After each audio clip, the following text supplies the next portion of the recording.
अस्सलाम वालेकुम व्यूअर्स, कैसे हैं आप? उम्मीद करती हूँ खैरियत से होंगे। स्टडी विद बीआरडी में आप सबको खुशामदीद। आज की ये वीडियो CS 101 के स्टूडेंट्स के लिए मोस्ट इम्पोर्टेंट वीडियो है, क्योंकि आज की इस वीडियो में मैं आपको बताने जा रही हूँ कि मिड टर्म के लिए इम्पोर्टेंट टॉपिक्स कौन कौन से हैं। और ना सिर्फ मैं आपको ये बताने जा रही हूँ कि इम्पोर्टेंट टॉपिक्स कौन से हैं, बल्कि उनको आपको तफसील से समझाऊंगी भी। इवन कि वो स्टूडेंट्स जिन्होंने बिल्कुल तैयारी ही नहीं की मिड टर्म की, वो भी सिर्फ इस एक वीडियो को देखने के बाद इस काबिल हो जाएंगे कि वो अपना मिड टर्म अच्छे से दे सकें।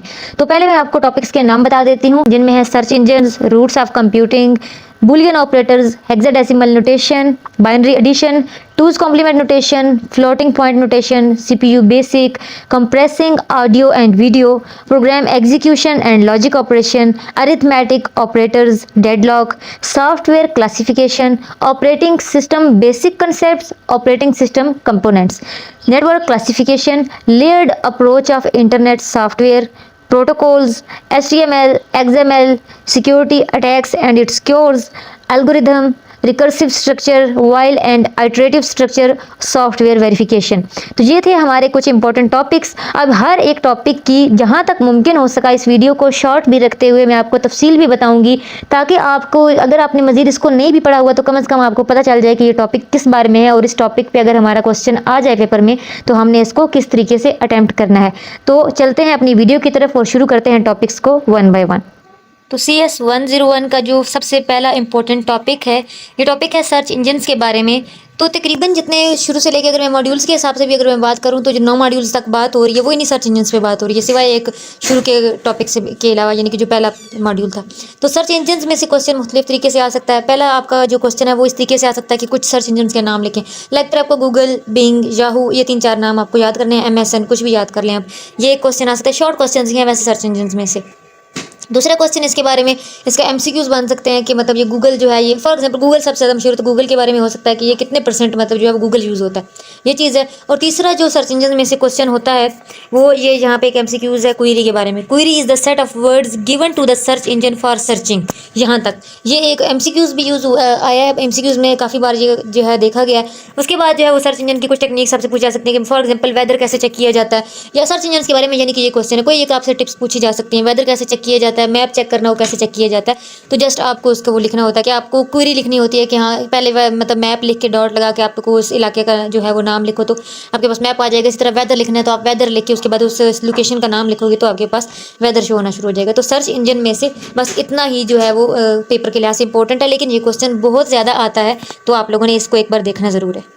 CS 101 का दूसरा इंपॉर्टेंट टॉपिक है रूट्स ऑफ कंप्यूटिंग का, ये एक पूरा मॉड्यूल। इस मॉड्यूल में से सब कुछ याद नहीं करना, मैं आपको बता देती हूँ कि जो ज़्यादा जो है वो पेपर में आता है। इसमें से सबसे पहले चीज़ है कि जो सबसे पहला कंप्यूटर बनाया गया उसका नाम क्या था, उसका नाम अबेकस था। बस आपको इसके बारे में इतना ही याद रखना है। दूसरी चीज़ है टेक्नोलॉजी ऑफ गियर्स। तो ये गियर्स की जो टेक्नोलॉजी यूज़ हुई थी, ये बनाने वाले कौन लोग थे, तो वो 3 लोग थे, तीनों का आपका नाम पता होना चाहिए। एक लेबनीज़ है, दूसरा पास्कल है, तीसरा चार्ल्स बेबेज है। बस इसके बारे में आपको इतना पता होना चाहिए। तीसरी इसमें इंपॉर्टेंट चीज़ के पंच कार्ड किसने बनाए थे, वो हरमन हॉलरिथ ने बनाए थे और 1890 में बनाए थे।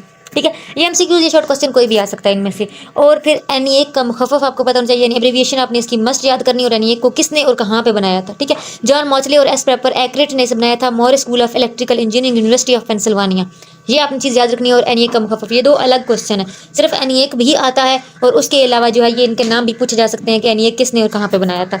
ये 2 क्वेश्चन हो गए। और ये NE1 की फैक्ट शीट है, फैक्ट शीट आप सारी कर लीजिए, लेकिन फिर भी मैं आपको इसमें से भी मोस्ट इंपॉर्टेंट बता दूं, जो सबसे ज़्यादा क्वेश्चन आता है वो इसके रजिस्टर्स पूछे जाते हैं या इसके कैपेसिटर पूछे जाते हैं, लेकिन फिर भी आपने इसकी फैक्ट शीट पूरी याद करनी है। बस इसमें से इतना ही याद करने वाला, और यही मेन चीज़ है इस पूरे टॉपिक में से। CS 101 का नेक्स्ट इंपॉर्टेंट टॉपिक है बूलियन ऑपरेटर्स। तो मैं इसकी डिटेल आपको बता देती हूँ जितनी आपको याद रखनी है। सबसे पहले ये कि बूलियन ऑपरेटर्स को बूलियन ऑपरेटर्स इस वजह से कहा जाता है कि इनको बनाने वाले का नाम जॉर्ज बूल था, तो जॉर्ज बूल के नाम से इनको बूलियन ऑपरेटर कहा जाता है। अब ये बूलियन ऑपरेटर्स हैं क्या, जिन्होंने मेरे लेक्चर्स वगैरह लिए हुए हैं उनको तो ये डिटेल से चीज़ पता होगी, लेकिन जिन्होंने नहीं लिए वहाँ यहाँ पे मैं इनका छोटा सा कंसेप्ट दे देती हूँ कि ये 4 ऑपरेटर्स हैं, एंड, और, एक्सक्लूसिव, और नॉट। ये 4 ऑपरेटर्स हैं, और चारों के ज़रिए, क्योंकि कंप्यूटर को ज़ुबान तो सिर्फ 0 और 1 की समझ में आती है, तो ये 0 और 1 की ज़ुबान में 4 ऑपरेटर्स बनाए गए हैं, यानी हर एक जो है वो अलग तरीके से काम करता है। सबसे पहला ऑपरेटर है एंड ऑपरेटर। एंड ऑपरेटर में आपको इसका ये जो है ये एक शेप बनी हुई है, ये भी आपने याद रखनी है। और ये एक मोस्ट इंपॉर्टेंट क्वेश्चन है, ये आपका जो है वो अभी असाइनमेंट्स वगैरह में भी आ सकता है ये क्वेश्चन, और आपके पेपर में भी ये क्वेश्चन आ सकता है, बल्कि आता है कि ये एंड ऑपरेटर का गेट है, इसे गेट कहा जाता है, यानी ये जो इसका सिंबल है ना, डी की तरह इसका सिंबल बना हुआ है और उसके साथ, ठीक है। अच्छा, ये किस तरह से जो है वो वर्क करता है कि एंड ऑपरेटर का ये काम है कि ये दो इनपुट्स लेगा आपसे, दो इनपुट्स लेगा। अगर आपकी दोनों इनपुट्स वन होंगी, दोनों इनपुट्स वन होंगी यानी कि पॉजिटिव होंगी, तो ही ये आपको वन जवाब देगा। अदरवाइज इसकी दोनों इनपुट्स में से एक भी जीरो हो या दोनों जीरो हो तो इसका जवाब जीरो होता है। ये देखिए साथ इसका नीचे टेबल भी बना हुआ है कि दोनों इनपुट्स जीरो दोगे तभी इसका जवाब वन आएगा, अदरवाइज एक जीरो है एक वन है, ये दोनों जीरो है, आपका जवाब जीरो ही रहने वाला है, ठीक है। एंड ऑपरेटर इस तरीके से काम करता है। ये चीज़ इसने आपने याद रखनी है इसकी, कि इसकी किस तरह के इनपुट्स हो तो ये किस तरह के आउटपुट्स देता है। दूसरी चीज़ इसके बारे में आपने याद रखनी है कि इसकी शेप क्या होती है। ये दो चीज़ें इसके बारे में याद रखनी है। अगला ऑपरेटर है और ऑपरेटर। और ऑपरेटर की ये शेप आपने याद रखनी है, जिस तरह तीर कमान में कमान की शेप होती है, लाइक इस तरीके की थोड़ी थोड़ी शेप है इसकी, ठीक है। ये शेप आपने याद रखनी है इसकी, और ये भी दो इनपुट्स लेता है। अच्छा, ये वर्क किस तरीके से करता है? ये वर्क इस तरीके से करता है कि अगर इसकी दोनों इनपुट्स में से कहीं भी एक भी वन है तो इसका जवाब वन आएगा। सिर्फ इसका जवाब जीरो तब आता है जब इसकी दोनों ही इनपुट्स जीरो कर दी जाए। समझ लें कि बिल्कुल ऑपोजिट है ये एंड के। एंड में बाकी सबकी जगह जीरो, तो सिर्फ दोनों वन हो तो वन देता था, और ये सिर्फ जीरो तब देगा जब इसकी दोनों जीरो, अदरवाइज ये वन देगा, ठीक है। ये नीचे इसके साथ टेबल भी लिखा हुआ है, यहाँ से भी आप इसको चीज़ को समझ सकते हैं। नेक्स्ट ऑपरेटर है एक्सक्लूसिव और, जिसको XOR कहा जाता है। इसको एक्सक्लूसिव और वैसे बोलने में कहा जाता है, ठीक है। अच्छा, इसका ऑपरेशन क्या है, ये किस तरीके से काम करता है? सबसे पहले इसका सिंबल देख लें। इसका सिंबल बिल्कुल और वाला ही है, लेकिन उसके आगे एक मजीद लाइन लगा देनी है, बस इतना सारा फ़र्क है, ठीक है। और इसने किस तरीके से ऑपरेट करना होता है, इसका जो काम करने का तरीका है वो ये है कि अगर इसकी इनपुट्स सेम होंगी, यानी दोनों एक जैसी हैं, दोनों जीरो हैं, ये दोनों वन, तो ये जीरो जवाब देता है। अगर डिफरेंट हैं दोनों, यानी एक वन है और एक जीरो है, पहले जीरो है ये बाद में, इससे फर्क नहीं पड़ता, तो ये आपको वन देगा। सेम होंगी तो जीरो देगा, डिफरेंट होंगी तो वन देगा। ये याद रखने के साथ साथ इनके टेबल भी नीचे बने हुए हैं, आप यहाँ से भी पढ़ सकते हैं कि दोनों जीरो होंगी तो जीरो आउटपुट देगा, जीरो वन होगा तो वन देगा, वन जीरो होगा तो वन देगा, दोनों वन होंगे तो जीरो देगा। आसान चीज़ याद रखने के लिए ये है कि सेम हो तो जीरो देता है, डिफरेंट हो तो वन देता है, ठीक है। अगला ऑपरेटर है हमारा नॉट, ठीक है। नॉट ऑपरेटर है। नॉट ऑपरेटर में सबसे पहले इसकी याद रखने वाली चीज़ क्या है कि इसका सिंबल आपने याद रखना है कि ट्रायंगल, और उसके आगे छोटा सा जीरो, मतलब गोल से सर्कल बना हुआ है। और फिर दूसरी चीज़ ये है कि ये इनपुट एक लेता है, यानी अभी तक हमने तीन ऑपरेटर पढ़े और तीनों ऑपरेटर्स में हमने ये देखा कि वो दो इनपुट्स लेते थे तब वो रिएक्ट करते थे, लेकिन नॉट में ऐसा नहीं है। नॉट एक इनपुट लेता है और उसी पर वर्क करके आउटपुट दे देता है। और नॉट का वर्क क्या है, उल्टा करना है इसने, जीरो दोगे तो वन कर देगा, वन दोगे तो जीरो कर देगा। ये थे हमारे बुलियन ऑपरेटर्स। आई होप आपको समझ में आ गए होंगे। यहाँ पे इन्होंने नीचे इसकी एग्जाम्पल भी बनाई हुई है, ये आप जो है वो इसकी यानी कि प्रैक्टिस के लिए कर सकते हैं, खुद भी कर सकते हैं, लेकिन उन्होंने यहाँ पे भी एक एग्जांपल दी हुई है, इसको भी सॉल्व कर लीजिएगा एक बार कॉपी पे, तो आसानी से समझ में आ जाएंगी चीज़ें। कि इन्होंने रकम ए पहले लिखी हुई है 4, उस मतलब 8 उसमें बिट्स लगा के बी भी लिखी हुई है। अब इन दोनों की अगर आप राइट हैंड से शुरू करें कि एक जीरो है एक वन, अगर इस पर एंड ऑपरेटर लगे तो क्या जवाब आएगा, और लगे तो क्या आएगा, एक्सक्लूसिव और लगे तो क्या आएगा, नॉट लगे तो क्या आएगा। इन्होंने इस तरीके से इस पूरे टेबल में ये हल करके दी हुई है 2 रकमें, और इन्होंने हल की। ये आप कॉपी पे करेंगे तो आपके लिए ज़्यादा आसानी हो जाएगी। बाकी समझा तो मैंने दिए ही हैं आपको ये टॉपिक। CS 101 का नेक्स्ट मोस्ट इंपॉर्टेंट टॉपिक है हेक्साडेसिमल नोटेशन। हेक्साडेसिमल नोटेशन को समझने से पहले हमें ये देखना है कि हेक्साडेसिमल नोटेशन की क्या है और क्यों ज़रूरत पड़ी इसकी, ठीक है। तो हेक्साडेसिमल नोटेशन जो है वो समझ लें कि कंप्यूटर को, क्योंकि 10 की ज़ुबान समझ में आती है। अब 10 के इतने पैटर्न होते हैं, ठीक है, कि अगर आपने लेक्चर में लिए हुए तो वहाँ पे मैंने इस कंसेप्ट को शुरू से सही करके समझाया था। यहाँ पे तो मैं आपको इसको सिर्फ टॉपिक वाइज समझा रही हूँ कि कंप्यूटर को क्योंकि सिर्फ 0-1 की ज़ुबान समझ में आती है, और कंप्यूटर के लिए फिर हमने 0-1 के ही पैटर्न बनाए होते हैं कि हर लफ्ज़ के लिए उसके लिए एक अलग पैटर्न है। अब वो पैटर्न इंसान के लिए याद रखना बड़ी मुश्किल चीज़ है। जैसे अब इन्होंने यहाँ पे लिखा हुआ है 10111010। अब ये चीज़ इंसान के लिए याद रखना बड़ा मुश्किल है कि किसी एक लफ्ज़ के लिए इतनी बड़ी बिट पैटर्न, ठीक है। तो अब क्या किया गया कि इस प्रेजेंटेशन को, ये जो बिट पैटर्न है कि इंसान याद रख सके, उसके लिए इंसान के लिए कोई ऐसी चीज़ बनाई जाए। तो एक शॉर्ट हैंड नोटेशन बनाई गई कि इन पैटर्न्स को याद रखने के लिए कोई एक जो ऐसा लफ्ज़ बना दिया जाए जो इंसान को पता चल जाए, ठीक है, यानी इंसानी दिमाग उसको याद रख सके। एक नोटेशन बनाई गई जिसको हेक्साडेसिमल नोटेशन कहा जाता है, ठीक है। दूसरी चीज़ इसमें याद रखने वाली है कि ये जो बिट के लंबे लंबे पैटर्न्स होते हैं, ये जो स्ट्रिंग्स होती हैं, इनको क्या कहा जाता है, स्ट्रीम। तो ये आपके MCQs के लिए ऐसे एक छोटे से MCQs हो सकता है कि a long string of bits is called stream. अब हम हेक्साडेसिमल नोटेशन की तरफ जाते हैं तो वो ये है कि अब बिट पैटर्न हम लंबे लंबे याद नहीं कर सकते। जब बहुत ज़्यादा लंबे हो जाते हैं तो हम उन बिट पैटर्न्स को याद नहीं कर सकते, और हर लफ्ज़ के लिए अलग अलग होते हैं। तो इतने सादा बिट पैटर्न्स इंसानी दिमाग अपने ज़हन में नहीं रख सकता, क्योंकि एक चीज़ 1010 उसको किस तरीके से तरतीब से याद किया जाए नहीं हो सकता। तो उसके लिए ये हेक्साडेसिमल नोटेशन बनाई गई, यानी कि 4 0 अगर बिट पैटर्न में है तो वो उसको हम 1 0 से सिर्फ याद रख सकते हैं। 0001 है तो वो उसको हम 1 से याद रख सकते हैं। अब ये बिट पैटर्न तो हमें भूल सकते हैं, लेकिन हमें 1 2 3 4 5 6 ये चीज़ें सिंपल सी हैं, ये इंसानी दिमाग याद रख सकता है, ठीक है। तो इस तरह ये जो इतने सारे 4 के बिट पैटर्न था उनके लिए एक लफ्ज़ बना दिया गया, और इस तरह इसको हेक्साडेसिमल नोटेशन कहा गया। अब फिर भी ये टेबल तो हमें याद करना है। पेपर में इसका क्वेश्चन किस तरीके से आता है कि आपके पास जो है वो एक लंबा सा बिट पैटर्न जो है 16-20 में उसमें बिट्स होंगी, 10101 लिखा होगा और आपको कहा जाएगा कि इसको हेक्साडेसिमल प्रेजेंटेशन में चेंज कर दो, या फिर हेक्साडेसिमल दी हुई होगी और आपको उसको बिट पैटर्न में चेंज करना होगा। उसके लिए आपको ये टेबल याद होना बहुत ज़्यादा ज़रूरी है। अब आपको टेंशन होगी कि ये टेबल कैसे याद किया जाए, तो डोंट वरी, इसके लिए याद करने का बहुत आसान तरीका है। थोड़ा सा और करें इस पैटर्न पे, तो आप इसकी लेफ्ट साइड से शुरू करें। लेफ्ट साइड पे जो 4 लाइन है ना, 4 नीचे की तरफ करके, पहली लाइन में देखो तो 8 बार 0 लिखा हुआ है और नीचे 8 बार 1 लिखा हुआ है। अगली लाइन में देखो 4 बार 0, 4 बार 1, 4 बार 0, 4 बार 1 लिखा हुआ है। तीसरी लाइन में 2 बार 0, 2 बार 1, 2 बार 0, 2 बार 1, फिर आखिरी लाइन में 1 0 1 0 1 0, यानी 1 1 के बाद लिखा हुआ है। यानी आपको इसको रट्टा लगाने की, इसको टेंशन लेने की जरूरत नहीं है। बस आपने ये याद रख लेना है, ठीक है, कि इस तरफ से शुरू करना है। पहले 8 है, फिर 4 है, फिर 2 है, फिर 1। इस तरीके से वहां पे आपको रफ पेज पेपर में मिल जाएगा। इस तरीके से आपने लिख के, और दूसरी तरफ हेक्साडेसिमल नोटेशन में क्या है, 0 से लेकर 9 तक गिनती है और उसके बाद A से लेकर F तक ABC है। वहां पे ये चीज़ लिख लेंगे टेबल पे कि आपने ये पैटर्न तो याद किया हुआ है। इस तरीके से आप अपने रफ पेज पे ये लिख लेंगे और क्वेश्चन जो भी होगा उसमें आप जो है वो आसानी से फिर चेंज कर सकते हैं। चेंज भी किस तरीके से करता है मैं आपको अभी यहाँ पे करवा के बता देती हूँ। ये एग्जाम्पल लिखी हुई है कि इस तरीके का आपके पास क्वेश्चन आएगा। ये जिन्होंने इतना बड़ा बिट पैटर्न दिया हुआ है कि 11101 फिर आगे 4 बार 0, यानी ऐसे बिट पैटर्न होगा आपके पास। क्या करना है, सबसे पहले आपने कि राइट हैंड से शुरू करना है और 4 बिट्स को अलग कर लेना है, जैसे इन्होंने यहाँ पे नीचे टेबल में किया हुआ है कि 4 बिट्स को अलग किया हुआ है। यानी कि अगर आप इधर से देखें राइट साइड से कि 111 और 0 ये अलहदा हो गई, फिर आगे 1 और 000 वो अलहदा कर लिया गया, फिर आगे 1010 को अलहदा कर दिया गया, 1010 को अलहदा, और इस तरीके से आपने उसके 4 करके हिस्से करके अलहदा कर लेने हैं। अब जो 4 के आपके पास आ गए हैं उनको इस टेबल में देखना है कि उसके लिए जो हेक्साडेसिमल का वर्ड है वो क्या है। अब 0111 के लिए हमारे पास टेबल में क्या है, 7 है, तो इन्होंने क्या लगा दिया इसके नीचे 7। 0001 के लिए टेबल में क्या है, 1 है, इसके नीचे 1 लगा दिया। सो ऑन, इसी तरीके से आपने इसको चेंज कर लेना है और ये आपका आंसर है। बहुत सिंपल सी चीज़ थी, लेकिन आपने इसको कॉम्प्लिकेटेड बनाया हुआ था क्योंकि हमें ये टेबल याद नहीं होता था।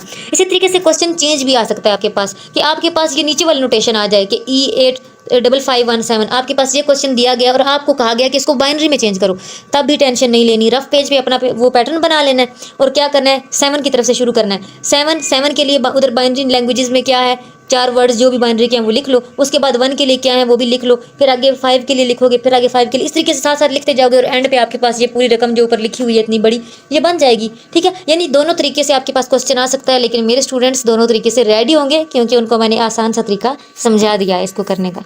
नेक्स्ट हमारा इंपॉर्टेंट टॉपिक है बाइनरी एडिशन। बाइनरी, हमने ये तो देखा कि कंप्यूटर को 1 और 0 की जुबान समझ में आती है और इसमें सारी कैलकुलेशन बाइनरी में ही होती है। ठीक है, इसके लिए हमने पीछे हेक्साडेसिमल नोटेशन ही पढ़े हैं डिफरेंट टाइप्स के, हमें बस 0 और 1 की जुबान ही यूज़ करनी है कंप्यूटर के लिए। तो इनमें एडिशन का क्या रूल होता है, ऐड अगर करना हो तो वो किस तरीके से होगा। तो इसके लिए बाइनरी एडिशन के लिए आपको सिंपली एक चीज़ याद रखनी है कि 0 और 1 को प्लस करें तो 1 ही आता है, 1 और 0 को प्लस करें तो 1 ही आता है, 0 और 0 को प्लस करें तो 0 ही आता है। लेकिन 1 और 1 को प्लस करें तो 2 नहीं होगा बल्कि 10 होगा। ये इसका आपने रूल याद रखना है और इसी रूल के हिसाब से इसकी सारी एडिशन होती है कि 1 और 1 को प्लस करें तो 10 बनता है। ये समझ लें कि बाइनरी एडिशन का एक रूल है। ठीक है, और अगर ऐसा हो कि मतलब जैसे आप 1 और 1 को प्लस किया और आपके पास जो है 10 आया और 10 का अगर आप मतलब ये बड़ी रकम होती तो 0 यहाँ पे लगता और 1 कैरी चला जाता, और आगे भी ऐसा ही हो कि 111 लिखा हुआ हो तो अब 1 और 1 वो तो 10 हो जाएगा, लेकिन आपने ये कैरी भी साथ में ऐड करना है तो तब ये 11 बनेगा। ठीक है, तब अब ये ऐसा नहीं हो सकता कि 10 के साथ एक और 1 मिला तो वो क्या हो जाएगा, फिर वो 11 हो जाएगा और 11 का 1 नीचे चला जाएगा और 1 आगे कैरी चल जाएगा और अगर रकम खत्म हो गई तो फिर 11 का 11 लिख देंगे। यानी कि मेन रूल क्या है कि 1 और 1 10 होता है और अगर साथ हमने कोई कैरी ऐड करना है तो वो सारा मिलके 11 बन जाएगा। ठीक है, ये इस तरीके से इसकी एडिशन होती है। यहाँ पे इन्होंने एडिशन करके दिखाई हुई है। यहाँ पे ये देखें कि 1 और 0 को ऐड किया तो 1 बना है, 1 और 1 को ऐड किया है तो 0 बना है क्योंकि 10 था ना, 0 यहाँ पे लगा, 1 कैरी चला गया, 1 उसका जो क्योंकि आगे दोनों 0 है लेकिन वो कैरी वाला 1 नीचे आ जाएगा। 1 और 1 को प्लस किया तो 0 नीचे चला गया, 1 कैरी चला गया। अब 1 और 1 है और 1 हमारे पास कैरी वाला है तो 11 बनेगा, 1 नीचे आ जाएगा और 1 कैरी चला जाएगा आगे, और 1 और वो कैरी वाला और 1 ये वाला मिलाएंगे तो 10 बन रहा है। 10 मिलाएंगे तो 0 नीचे आएगा, 1 कैरी चला जाएगा और वो 1 आ जाएगा और आगे 0 और 0 को प्लस करें तो 0 होता है। और ये हमारे पास इन्होंने एडिशन करके बताई हुई है कि यानी अगर ये जैसे अब ये 58 के लिए इन्होंने बाइनरी में लिखा हुआ है और 27 के लिए बाइनरी में लिखा हुआ है तो उन दोनों को प्लस करने से भी वही बन रहा है जो इसको अगर वैसे नोटेशन में करें कि 58 और 27 को करें तो 85 बनता है, और हमने बाइनरी में भी किया है तो बाइनरी में भी जो इसकी रकम बन रही है वो वही बन रही है जो दूसरे में बनती है 85। यानी कि अगर बाइनरी को भी वो कन्वर्ट करेंगे तो वो वही बनेगी। ये दूसरा भी इन्होंने इसी तरह एडिशन करके हमें दिखाया हुआ है। मकसद क्या है कि एडिशन किस तरीके से करनी है, आपको सिर्फ रूल याद रखना है कि 1 और 1 को प्लस करने से 10 बनता है। बस ये मेन चीज़ है, आपको याद रखनी है। एमसीक्यूज़ में भी ये चीज़ आती है कि 1 को प्लस करें तो 10 आता है। इसके अलावा एमसीक्यूज़ में आपके पास एडिशन भी आ सकती है, और यही एडिशन आपके पास शॉर्ट क्वेश्चन में भी आ सकती है। 3 नंबर का क्वेश्चन हो सकता है। इंपॉर्टेंट क्वेश्चन है, पेपर के लिहाज से ज़रूर याद कीजिएगा। हमारा नेक्स्ट इंपॉर्टेंट टॉपिक है टूज कॉम्प्लीमेंट नोटेशन। बिल्कुल इसी तरह जिस तरह हेक्साडेसिमल नोटेशन थी, वहाँ पे हमने एक टेबल था हमारे पास, इसी तरीके से हमारे पास ये टूज कॉम्प्लीमेंट नोटेशन है। वहाँ पे हमारे पास क्या था कि 9 तक हमारे पास गिनती थी और उसके बाद ABC के अल्फ़ाबेट्स थे। लेकिन यहाँ पे टूज कॉम्प्लीमेंट नोटेशन में हमारे पास जो है, अगर हम 16 बिट जो है वो जैसे कहें तो यानी कि 4 बिट नोटेशन अगर हम देखा जाए तो इसमें 16 वर्ड्स आते हैं, और 16 वर्ड में हमारे पास क्या है कि 8 हमारे पास पॉजिटिव इंटीजर्स हैं और 8 हमारे पास नेगेटिव है। ठीक है, इसमें यानी इस तरीके से, तो ये आप टेबल में देख सकते हैं कि 0 से लेकर 7 तक यानी कि 8 हमारे पास पॉजिटिव है और फिर जो है वो -8 तक हमारे पास नेगेटिव है। तो एक तरीका तो इसका बिल्कुल वही है याद करने का, इसको याद करने का कि जिस तरह मैंने आपको हेक्साडेसिमल नोटेशन, यानी ये भी आपको टेबल याद करना है, और क्वेश्चन इसका पेपर में ऐसे ही आता है कि आपको जो है वो टूज कॉम्प्लीमेंट में सिंपल इंटीजर्स को चेंज करना होता है, या फिर उल्ट मतलब जो भी आपको चेंज करने का बोला जाए आपको करना होगा।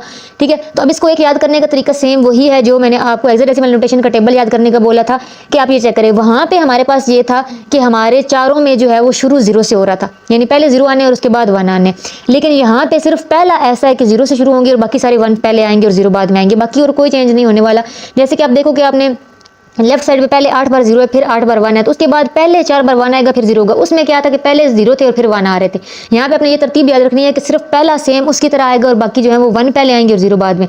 इस तरीके से भी आप इसको याद कर सकते हो। ठीक है, दूसरा ये है कि आप पॉजिटिव की तो इस तरीके से याद कर लो कि जैसे वहाँ पे थी ना, यानी आपको नीचे से ऊपर की तरफ सिर्फ लिखना है, नीचे से ऊपर की तरफ, यानी कि 0 से लेके 7 तक सेम वही है, लेकिन ये कि नीचे से ऊपर की तरफ ये लिखा हुआ है और इसमें फ़र्क कोई नहीं आया हुआ, वही है जो उसके थे हेक्साडेसिमल नोटेशन के। 7 तक बिल्कुल सेम ही है, लेकिन सिर्फ लिखे हुए उल्टे हैं, 0 नीचे और 7 ऊपर गया हुआ, बाकी वही है। तो इनको नेगेटिव के लिए जो चेंज करना है ना, वो इस तरीके से किया जाए कि जो पॉजिटिव वाले हैं ना उनके लेफ्ट हैंड से आपने शुरू करना है।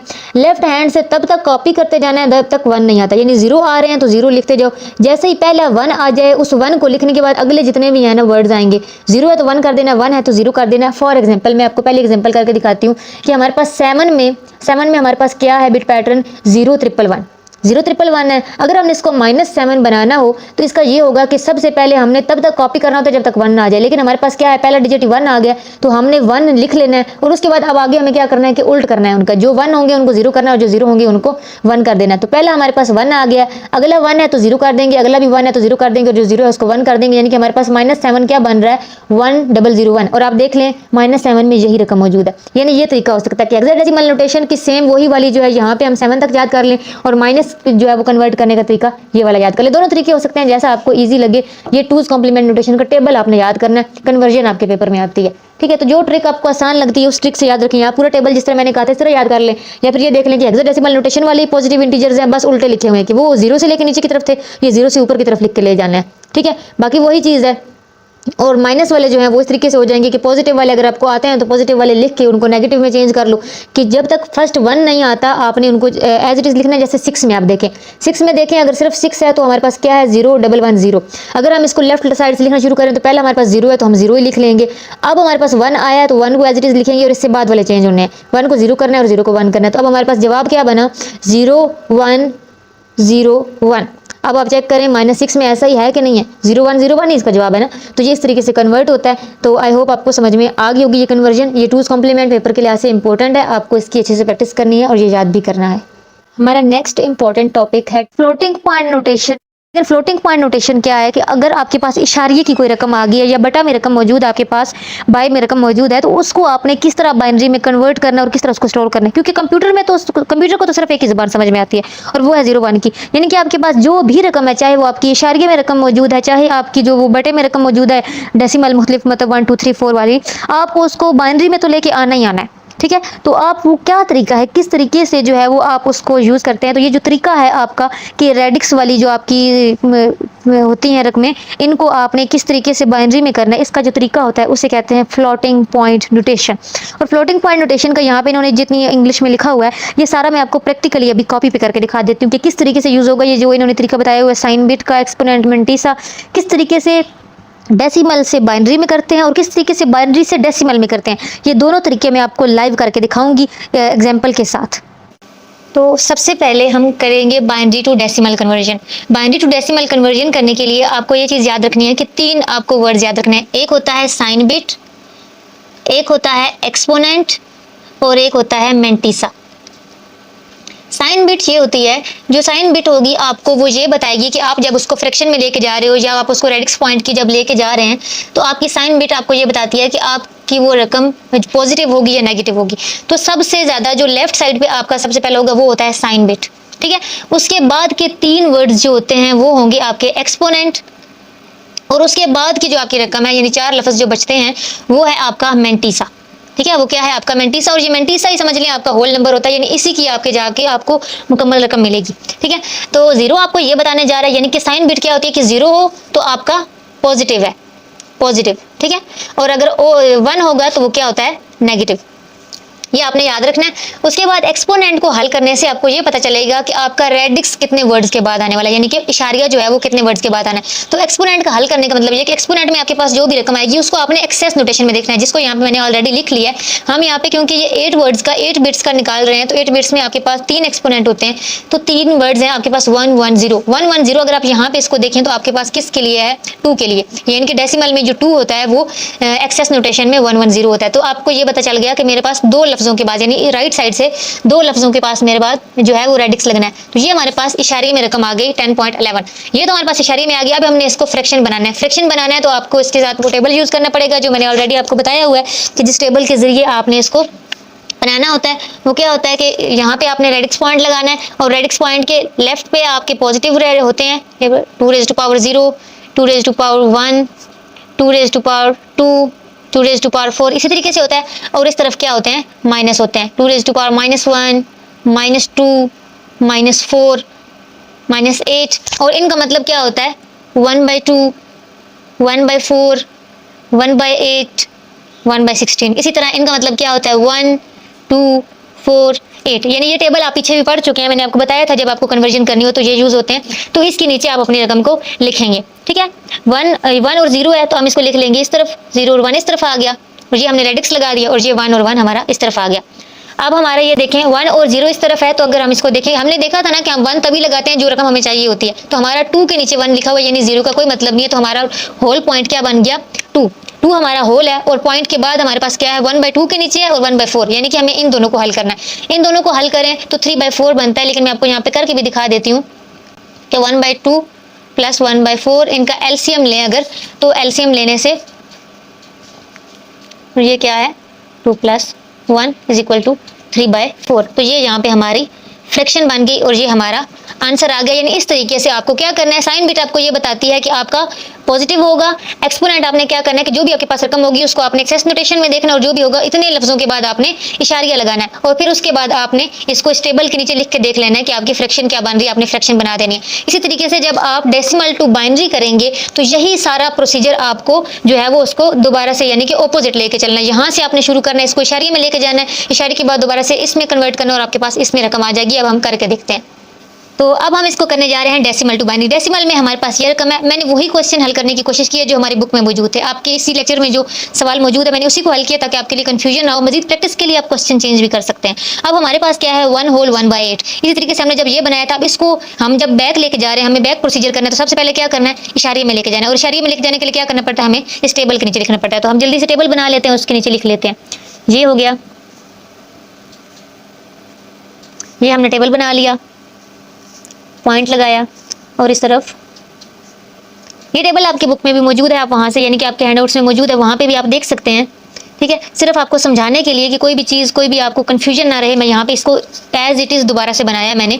अब हमारे पास 1 होल 1/8 है, ठीक है। तो हमने ये कहा था कि हमने 1 वहाँ लगाना होता है जो हमारी मौजूदा रकम होती है, और उसके अलावा हमें बाकी जगह पे 0 लगाने होते हैं। 1/8 हमने यूज़ किया, तो यानी कि 1/8 ये है, तो इसके इस तरफ क्या आ जाएंगे, 0 आ जाएंगे। रेडिक्स हमारे पास मौजूद है और हमें पहले ही 1 मिला, कोई 0 नहीं है हमारे पास इस तरफ, ठीक है। तो हमने यहाँ पे 1 लगा दिया, यानी कि हमारे पास 1 ही यूज़ हुआ था। तो हमारे पास इशारे की रकम क्या आ गई है 1.001, यानी कि हमने ये बना लिया। अब हमने इसको जब इधर कन्वर्ट करके लेके जाना है, इसमें बनाना है, तो हमें क्या करना पड़ेगा, हमें ये देखना पड़ेगा कि हमने रेडिक्स किस लिहाज से लगाते हैं, सबसे पहले तो हम ये देख रहे हैं कि हमारी ये पॉजिटिव है तो इसका मतलब है कि सबसे पहला वर्ड हमारा जीरो होगा, क्योंकि हमने देखा था अगर नेगेटिव होती तो यहाँ पे पहले लफ्ज वन लगना था हमारा पॉजिटिव है तो हमारे पास जीरो आ जाएगा। दूसरे हमें अगले वर्ड चाहिए तो हमने ये देखा है कि रेडिक्स के साथ हमारे पास वन है, तो वन हम एक्सेस 4 नोटेशन में देखेंगे कि वन के लिए क्या यूज होता है। वन के लिए यूज होता है 101। ये देखें वन के लिए क्या यूज हो रहा है 101, जिस तरह हमारा 2 के लिए ये था 110 और हमने ये लगा दिया था यहाँ पे 2 के बाद, ऐसा ही था ना 110 था 2 के लिए था तो हमने 2 लफ्जों के बाद इशारा लगाया था। अब यहाँ पे 1 है तो 1 के लिए क्या यूज हो रहा है 101, तो हमारे पास मतलब 101 आ गया और हमारी टोटल रकम जो होती है वही हमारा मेंटीसा होता है और उसको हमने यहाँ पे लिख लिया 1001। तो ये इस तरीके से हमने डेसिमल टू बाइनरी कन्वर्जन कर ली। बहुत इजी है, आई होप आपको समझ में आ गया होगा। CS101 का मिड टर्म के लिए नेक्स्ट इंपॉर्टेंट टॉपिक है CPU बेसिक्स। तो CPU जिसे हम पूरे कंप्यूटर का दिमाग कहते हैं, जहाँ पे हर चीज़ परफॉर्म हो रही होती है, तो उसके बेसिक पढ़ेंगे कि वो किन चीज़ों से मिलकर बनता है। ठीक है, उसमें मेन जो उसके पार्ट्स हैं वो कौन से होते हैं। तो CPU के मेन पार्ट्स जो होते हैं वो 3 होते हैं। एक को अरिथमेटिक या लॉजिक यूनिट कहा जाता है, दूसरा कंट्रोल यूनिट होता है और तीसरा रजिस्टर यूनिट होता है। अरिथमेटिक या लॉजिक यूनिट जो होता है इसमें ऐसी सर्किटरी होती है जो परफॉर्म करती है आपके ऑपरेशंस, लाइक आपको एडिशन करनी है, सब्ट्रैक्शन करनी है। तो इस तरीके से जितने भी मैथमेटिकल आपके काम होते हैं, जो आपके टास्क होते हैं, वो परफॉर्म होते हैं आपके लॉजिकल यूनिट में। कंट्रोल यूनिट जो होता है वो पूरी सर्किटरी यानी जो पूरी मशीन की एक्टिविटीज़ है उनको कोऑर्डिनेट करता है और उन चीज़ों को कंट्रोल में लेता है। और रजिस्टर यूनिट वो आपके सेल्स हैं, मेमोरी सेल्स, आप बिल्कुल मेमोरी सेल की तरह ही होते हैं। इसमें भी सेल्स होते हैं, छोटे छोटे स्टोरेज के सेल्स, जिनको सिर्फ रजिस्टर भी कहा जाता है रजिस्टर यूनिट के, जहाँ पे टेम्परेरी स्टोरेज होती है आपकी इन्फॉर्मेशन की। जब आप मेन मेमोरी से कोई भी डाटा आपका CPU में आता है, उसको मतलब लॉजिक यूनिट में जाना है, उसको एडिशन सब्ट्रैक्शन कहीं भी होनी है, तो उसको आर्जी तौर पर जिस मेमोरी में रखा जाता है वो रजिस्टर यूनिट होता है। ठीक है, ये प्रोसेस किस तरीके से होता है इसका भी हम आगे प्रोसेस भी पढ़ेंगे कि प्रोग्राम एग्जीक्यूशन किस तरीके से होती है। उसमें यही आपको जो है वो ऑपरेटर्स के नाम भी याद रखने और उनके कंसेप्ट याद रखने हैं।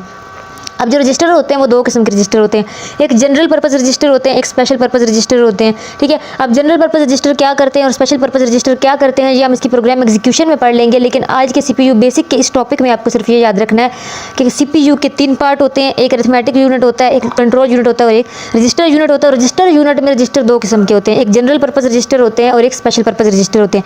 ये देखें CPU का एक पूरा यहाँ पे नीचे कंसेप्ट बना हुआ है कि ये इस तरफ CPU है और उसमें एक तरफ रजिस्टर्स हैं, एक तरफ लॉजिक यूनिट है, एक तरफ कंट्रोल यूनिट है। ये तीनों चीज़ें आपकी CPU में होंगी और फिर CPU को क्योंकि मेन मेमोरी से कनेक्टेड रहना होता है, क्योंकि हर चीज़ उसने मेन मेमोरी से लेनी है और रिजल्ट भी फिर मेन मेमोरी में ही स्टोर करना है, तो इन दोनों को जोड़ने के लिए दरमियान में बस होती है जो मुख्तलिफ वायर्स का मजमुआ होती है, कलेक्शन ऑफ वायर्स होती हैं जिनके ज़रिए आपका CPU और आपकी मेन मेमोरी कनेक्टेड होती है। इसको बस कहा जाता है और इस तरीके से ये पूरा स्ट्रक्चर आपको याद रखना है और यही आज का जो है मेन टॉपिक था। नेक्स्ट CS101 का इंपॉर्टेंट टॉपिक है कंप्रेसिंग ऑडियो एंड वीडियो। तो इसमें जो मेन चीज़ याद करनी है वो आपने ये याद करनी है कि वीडियो को कंप्रेस करने के लिए जो टेक्निक यूज़ होती है उसे MPEG कहा जाता है। ठीक है, MPEG ही उस टेक्निक का नाम है और MPEG ही उस ग्रुप का नाम है जिसने ये टेक्निक बनाई थी। और इस MPEG का मतलब क्या है, मोशन पिक्चर एक्सपर्ट ग्रुप। ठीक है, इन्होंने टेक्निक बनाई, उसका नाम भी फिर MPEG ही रखा गया और ये जो ग्रुप था इसका नाम भी यही MPEG ही था। इन्होंने किसकी लीडरशिप में ये काम किया था, ISO की लीडरशिप में ये काम किया था। ठीक है, MPEG जो है ये जो है वो किसके लिए, वीडियो की कंप्रेसिंग के लिए। कंप्रेसिंग टेक्निक्स क्या होती हैं कि जब आप जैसे एडिटिंग वगैरह कर रहे हो तो वो सारी चीज़ें उसमें से कम करना कि यानी बड़ी वीडियो है लेकिन उसकी क्वालिटी भी कम ना हो, लेकिन वो वीडियो जो है वो थोड़े से थोड़े स्पेस ले मेमोरी में और वो फीड हो जाए। ठीक है, उसके बाद ऑडियो की कंप्रेसिंग के लिए जो यूज़ होती है टेक्निक उसे MP3 कहते हैं और इसको डेवलप करने वाले भी MPEG ग्रुप ही है। ठीक है, MPEG ने ही यही बनाया है और MP3 किसकी शॉर्ट फॉर्म है, MPEG लेयर 3 की। ये भी याद रखना है एक्रोनिम आपने। अगली चीज़ ये है कि MP3 जो है वो 2 किस्म की टेक्निक्स यूज़ करती है ऑडियो को कंप्रेस करने के लिए। एक होती है टेम्पोरल मास्किंग और एक होती है फ्रीक्वेंसी मास्किंग।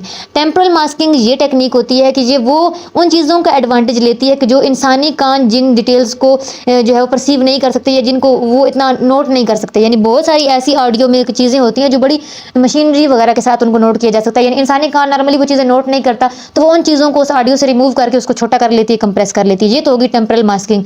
फ्रीक्वेंसी मास्किंग ये होती है कि जैसे एक बहुत लाउड आवाज़ सुनने के बाद कुछ देर इंसानी कान जो होता है वो सॉफ्टर साउंड सुन ही नहीं सकता। ऐसा होता है ना कि आप बहुत ज़्यादा शोर से निकलो तो एक बार आप कैसा होता है कान बंद हो गए, थोड़ी देर ये सिचुएशन होती है। ठीक है, तो ऐसी चीज़ें, तो ऐसी चीज़ों का भी फ़ायदा उठाती है, यानी कि अब एक लाउडर साउंड है तो उसके बाद कितनी चीज़ें हम कितनी इसमें से कंप्रेस कर लें, क्योंकि ये सारी चीज़ें जो है वो इंसानी कान नहीं सुन पाएगा।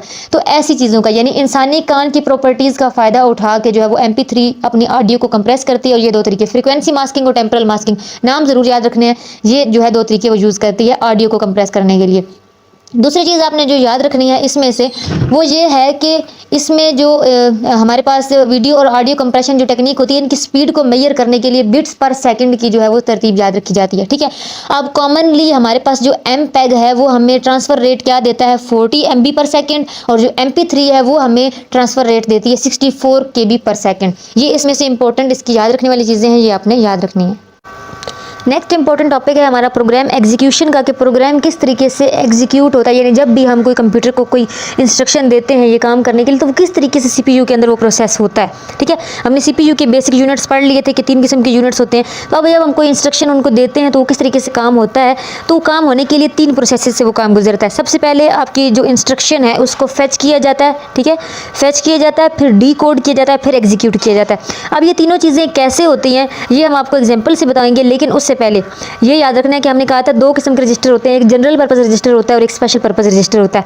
स्पेशल पर्पस रजिस्टर में आपके मजीद 2 पार्ट्स होते हैं, एक होता है इंस्ट्रक्शन रजिस्टर और एक होता है प्रोग्राम काउंटर। ठीक है, इंस्ट्रक्शन रजिस्टर में आपकी वो इंस्ट्रक्शन लोड होती है जिसने अभी एग्जीक्यूट होना है, यानी आपने जो काम बोला है वो काम उसमें एग्जीक्यूट जो होना है वो उसकी इंफॉर्मेशन या वो इंस्ट्रक्शन जो है वो वहाँ पे होगी। और प्रोग्राम काउंटर में जो नेक्स्ट इंस्ट्रक्शन एग्जीक्यूट होनी है, यानी आपने 3 से 4 अगर इंस्ट्रक्शन दी हुई है तो जो अभी एग्जीक्यूट होनी है वो इंस्ट्रक्शन रजिस्टर में है, और जो इसके बाद होनी है उसका एड्रेस किस में होगा, प्रोग्राम काउंटर में। ये दोनों चीज़ें याद रखनी है। और जनरल पर्पस रजिस्टर में जो है वो आपकी जो प्रोसेस हो रहा होता है उसकी जो चीज़ें स्टोर होनी होती है वो होती हैं। ये हम आपको प्रोसेस में भी मैं आपको समझा देती हूँ किस तरीके से होता है। ये हमारे पास एक एग्जाम्पल है। एग्जाम्पल में उन्होंने हमें ये कहा है कि अपनी मेमोरी से 2 नंबर लें, उनको ऐड करें और उनको ऐड करने के बाद जो रिज़ल्ट बन रहा है उसको स्टोर कर देना है आपने वापस मेमोरी में। ठीक है, अब ये उन्होंने कहा है। अब ये काम जो कहने में इतना आसान है, लेकिन अगर हम इसे कंप्यूटर की ज़ुबान में लेके जाएंगे तो ये किस तरीके से होगा और किस तरीके से ये एग्जीक्यूट होता है सीपीयू के अंदर, ये मैं इस एग्जांपल से आपको बता देती हूँ। और ये एग्जांपल आपने याद रखनी है। इस तरह की एग्जांपल आपके पेपर में भी आ सकती है। ठीक है, कंप्यूटर की एग्जीक्यूशन प्रोग्राम में कुछ सिम्बल्स होते हैं जिनका कुछ मतलब होता है। ठीक है, उसके लिए इन्होंने हमें यहाँ पे CS 101 ने जब एक कोर्स शुरू हुआ था तो शुरू में इन्होंने हमें एक किताब रिकमेंड की थी जिसमें ये सारी चीज़ें बड़ी डिटेल से लिखी हुई है। कंप्यूटर साइंस के ऊपर बड़ी किताब है। ठीक है, तो उसका यहाँ पे इन्होंने बताया कि पेज नंबर 581 के ऊपर एक टेबल बना हुआ है। एक टेबल बना हुआ है जहाँ पे ना कुछ लिखे हुए हैं कि मतलब 1 का मतलब क्या होता है कंप्यूटर की ज़ुबान में, 5 का मतलब क्या होता है, तो मतलब इन सारी चीज़ों के लिए। ठीक है, तो वहाँ से कुछ इंस्ट्रक्शन यूज़ होती हैं। यहाँ पे जो यूज़ होंगी, जो मेन सबसे ज़्यादा यूज़ होती है वही अभी हम याद कर लेते हैं। पूरा अपेंडिक्स याद करने की ज़रूरत नहीं है आपको। कि 1 जो होता है वो इंस्ट्रक्शन लोड करने के लिए इस्तेमाल होता है, 1 लोड करने के लिए इस्तेमाल होता है, 5 ऐड करने के लिए इस्तेमाल होता है और 3 स्टोर करने के लिए इस्तेमाल होता है। यानी अगर आपने कंप्यूटर में कोई चीज़ लोड करनी है तो आप उसके लिए 1 इस्तेमाल करोगे। ठीक है, ऐड करनी है तो 5 इस्तेमाल होगा, स्टोर करनी है तो 3 इस्तेमाल होगा। इसी तरीके से वो पूरा अपेंडिक्स, पूरा टेबल मौजूद है। आप इसको गूगल भी करके तो वो टेबल देख सकते हैं कि कंप्यूटर इंस्ट्रक्शंस को फॉलो करने के लिए जो सिंबल्स हैं उनमें ABC के डिजिट्स भी होंगे, आपको अल्फ़ाबेट्स मिलेंगे। उसके अलावा ये काउंटिंग के डिजिट्स भी होते हैं, लेकिन इन सब का कोई ना कोई मतलब होता है। बहरहाल हमें सिर्फ 3 ज़रूरत है तो वो 3 मैंने आपको बता दिए। अब हमें क्या बोला गया कि 2 में लेनी है मेन मेमोरी से, 2 आपको नंबर्स लेने हैं, उनको ऐड करना है और मेमोरी में जाके स्टोर करना है। ठीक है, अब मेन मेमोरी में भी सेल्स बने होते हैं, छोटे छोटे सेल्स बने होते हैं, और हर सेल के अंदर जो है वो कोई ना कोई जो है वो आपका डाटा पड़ा होता है बिट्स की सूरत में 10, क्योंकि कंप्यूटर को तो 10 की ज़ुबान समझ में आती है। ठीक है, तो उन सेल्स का एड्रेस भी होता है। जैसी बात एम थोड़ी पड़ी होगी, पता होता है कि फ़लाँ सेल है, उसका ये नंबर है और उसके अंदर फ़लाँ जो है वो आपका डाटा पड़ा हुआ है। अब इस तरीके से यहाँ पे पहली इंस्ट्रक्शन है हमारे पास 156C। 156C का मतलब ये है कि 1 का मतलब है लोड करो, 5 का मतलब है रजिस्टर 5 में, ठीक है, रजिस्टर 5 में लोड करो 6C, यानी कि जो आपका 6C सेल है आपकी मेन मेमोरी में, उसके अंदर जो भी बिट पैटर्न पड़ा हुआ है उसको रजिस्टर नंबर 5 में लोड करना है। क्यों? क्योंकि हमने मेन मेमोरी से 2 रकमें लेके आनी है ना, हमें प्रोग्राम एग्जीक्यूट करना है। तो क्या कहा है उन्होंने हमें, 156C के लोड करो रजिस्टर नंबर 5 में। अब ये जो रजिस्टर नंबर 5, रजिस्टर नंबर 6, ये सारे रजिस्टर ना ये जनरल पर्पस रजिस्टर होते हैं। ठीक है, तो ये हमें इंस्ट्रक्शन दी गई है कि रजिस्टर नंबर 5 में लोड करो 6C एड्रेस पे जो भी बिट पैटर्न पड़ा हुआ है उसको। अच्छा ठीक है, हमने लोड कर लिया। उसके बाद दूसरी इंस्ट्रक्शन हमें दी गई है, 1 का मतलब है लोड करो, 6 का मतलब है रजिस्टर, दूसरा जो नंबर पे होता है उसको रजिस्टर, वो रजिस्टर का नंबर होता है। रजिस्टर 6 में लोड करो 6D एड्रेस पे जो भी पैटर्न पड़ा हुआ है बिट पैटर्न, उसमें मेन मेमोरी में उसको लोड करो। अच्छा 2 रकमें हमने लोड कर ली, जो हमें कहा गया था कि मेन मेमोरी से 2 रकमें लोड करनी है। अगली इंस्ट्रक्शन क्या है कि 5056, 5 का मतलब है ऐड करो, 0 का मतलब है 0 रजिस्टर में स्टोर करना है, 5 और 6 यानी कि रजिस्टर 5 और 6 में अभी जो हमने पीछे रकमें लोड की हैं उन दोनों को ऐड करना है और उनका जो रिजल्ट आएगा उसको रजिस्टर 0 में जाके छोड़ के आना है। ठीक ठीक है। अच्छा, हमने ये कर दिया। अगली हमें ये बोला गया है कि 3 का मतलब मैंने आपको बताया था स्टोर होता है, तो कह रहे हैं कि स्टोर करो रजिस्टर 0 में जो भी आपने रिजल्ट स्टोर जो रखा था उसको स्टोर करना है 6E, यानी कि मेन मेमोरी का एड्रेस 6E है, वहाँ पे जाके रजिस्टर 0 में जो आपने रिजल्ट रखा हुआ है उसको जाके स्टोर कर दो, ठीक है। और अगला हमें बोला गया है C00 जब भी आपकी मशीन इंस्ट्रक्शन में आ जाएगा तो इसका मतलब है कि प्रोग्राम कंप्लीट हो चुका है, मशीन हॉल्ट हो जाएगी। हॉल्ट हो जाएगी कि मतलब वो बंद हो जाएगी, आपका प्रोग्राम कंप्लीट हो चुका है, ठीक है। तो मेन इस तरीके की आपको कोई भी इंस्ट्रक्शन आपसे पूछ सकते हैं कि ऐसे, अब ये क्वेश्चन किस तरीके से पेपर में आ सकता है, हो सकता है किसी तरह कोई प्रोग्राम हो पूरा और आपको उसको ट्रांसलेट करना हो, ठीक है, कि इसका क्या मतलब है। दूसरा इस तरीके से भी आ सकता है कि सिर्फ ये कि जैसे 156C है तो वो पूछेंगे कि इसमें से रजिस्टर का नंबर कौन सा है, तो आपको पता होना चाहिए कि सेकंड नंबर पर रजिस्टर नंबर होता है, ठीक है। इस तरीके से 1 या 3 या 5 ये चीज़ आ सकती है कि इसका क्या मतलब होता है, लोड होता है, स्टोर होता है, या जो भी इस तरीके से भी आ सकता है। ये क्वेश्चन मुख्तलिफ तरीके से पास्ट जो है वो पेपर्स में आया हुआ है, इस वजह से मैंने आपको ये प्रोग्राम एग्जीक्यूशन पूरी समझा दी है। आई होप आपको इसकी समझ आ गई होगी।